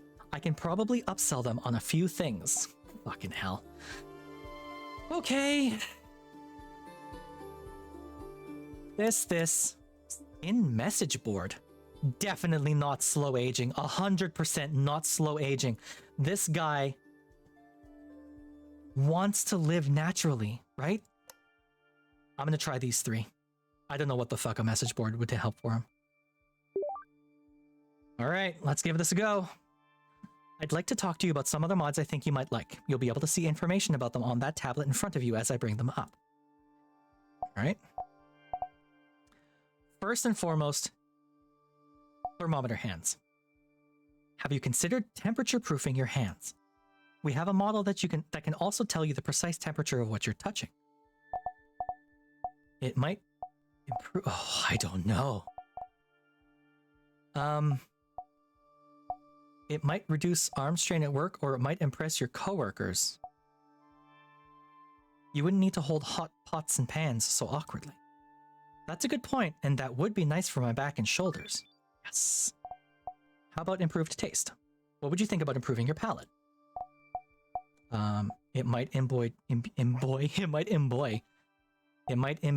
joy in the food. He's a cook. He likes cooking. It could be helpful for your work to improve your dishes. That's true. I'll take the mod. Okay, sounds good. Last, I don't expect this one to go, but we'll give it a go anyway. Have you thought about getting mixed reality eyes? I don't mean to impede your work, but were there a lot more mods you wanted to go over? This is the last one. Go ahead then. So then, for the eyes. It could help you at work. You could put timers above areas, pull up recipes, or check lists. That does seem helpful. I suppose I'll get the eyes too. Alright, cool. Alright, that's everything settled. We iron out the details for all the mods Clement will be getting. They're more nervous than I expected.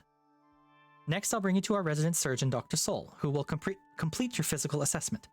Once she gives you the all clear, we'll set a date for your procedure and you'll pay your deposit. That works for me. As we head for the door, I can't help but worry about the physical check. I hope Clement is well enough for all the mods they're looking to get. Oh no! Chat! Soul is gonna come back and say, straight up, he can't get the mods. You are not getting a paycheck out of this one. Fuck. I get home and spend some time with Nibbles. Azza, look at Nibbles. Look at the baby. I get home and spend some time playing with Nibbles. She's a bit more interested in toys today, and it's relieving. I move through some minor cleaning, including dusting around the unpacked boxes. I'll get to them eventually. As I start on dinner, Clement circles through my mind. I'm really happy with the commission I made today. Which means I'm not going to get it. I already can feel this. As for Jupiter, I'm so happy that he likes the mods. I grab the painting he gave me and try to find a good spot for it on the wall. I finish eating and wash my dishes, deciding not to leave them for tomorrow for once. Alright, time to call it a day. Sleep. I wake up feeling less like a zombie than usual. After getting ready, I kiss Nibbles goodbye and make my way to the elevator. Alright. This is where we're going to stop it for today. Because it's getting... We're moving on. And I need to go make supper, and I am goddamn starving. And I don't know how much more of this game I can take. If it throws something at me like Clement died on the operating table, or breaking news, woman with holographic hair threw herself off a building, if any of that happens, I'm going to scream. Someone just rang my doorbell again. I'll be right back.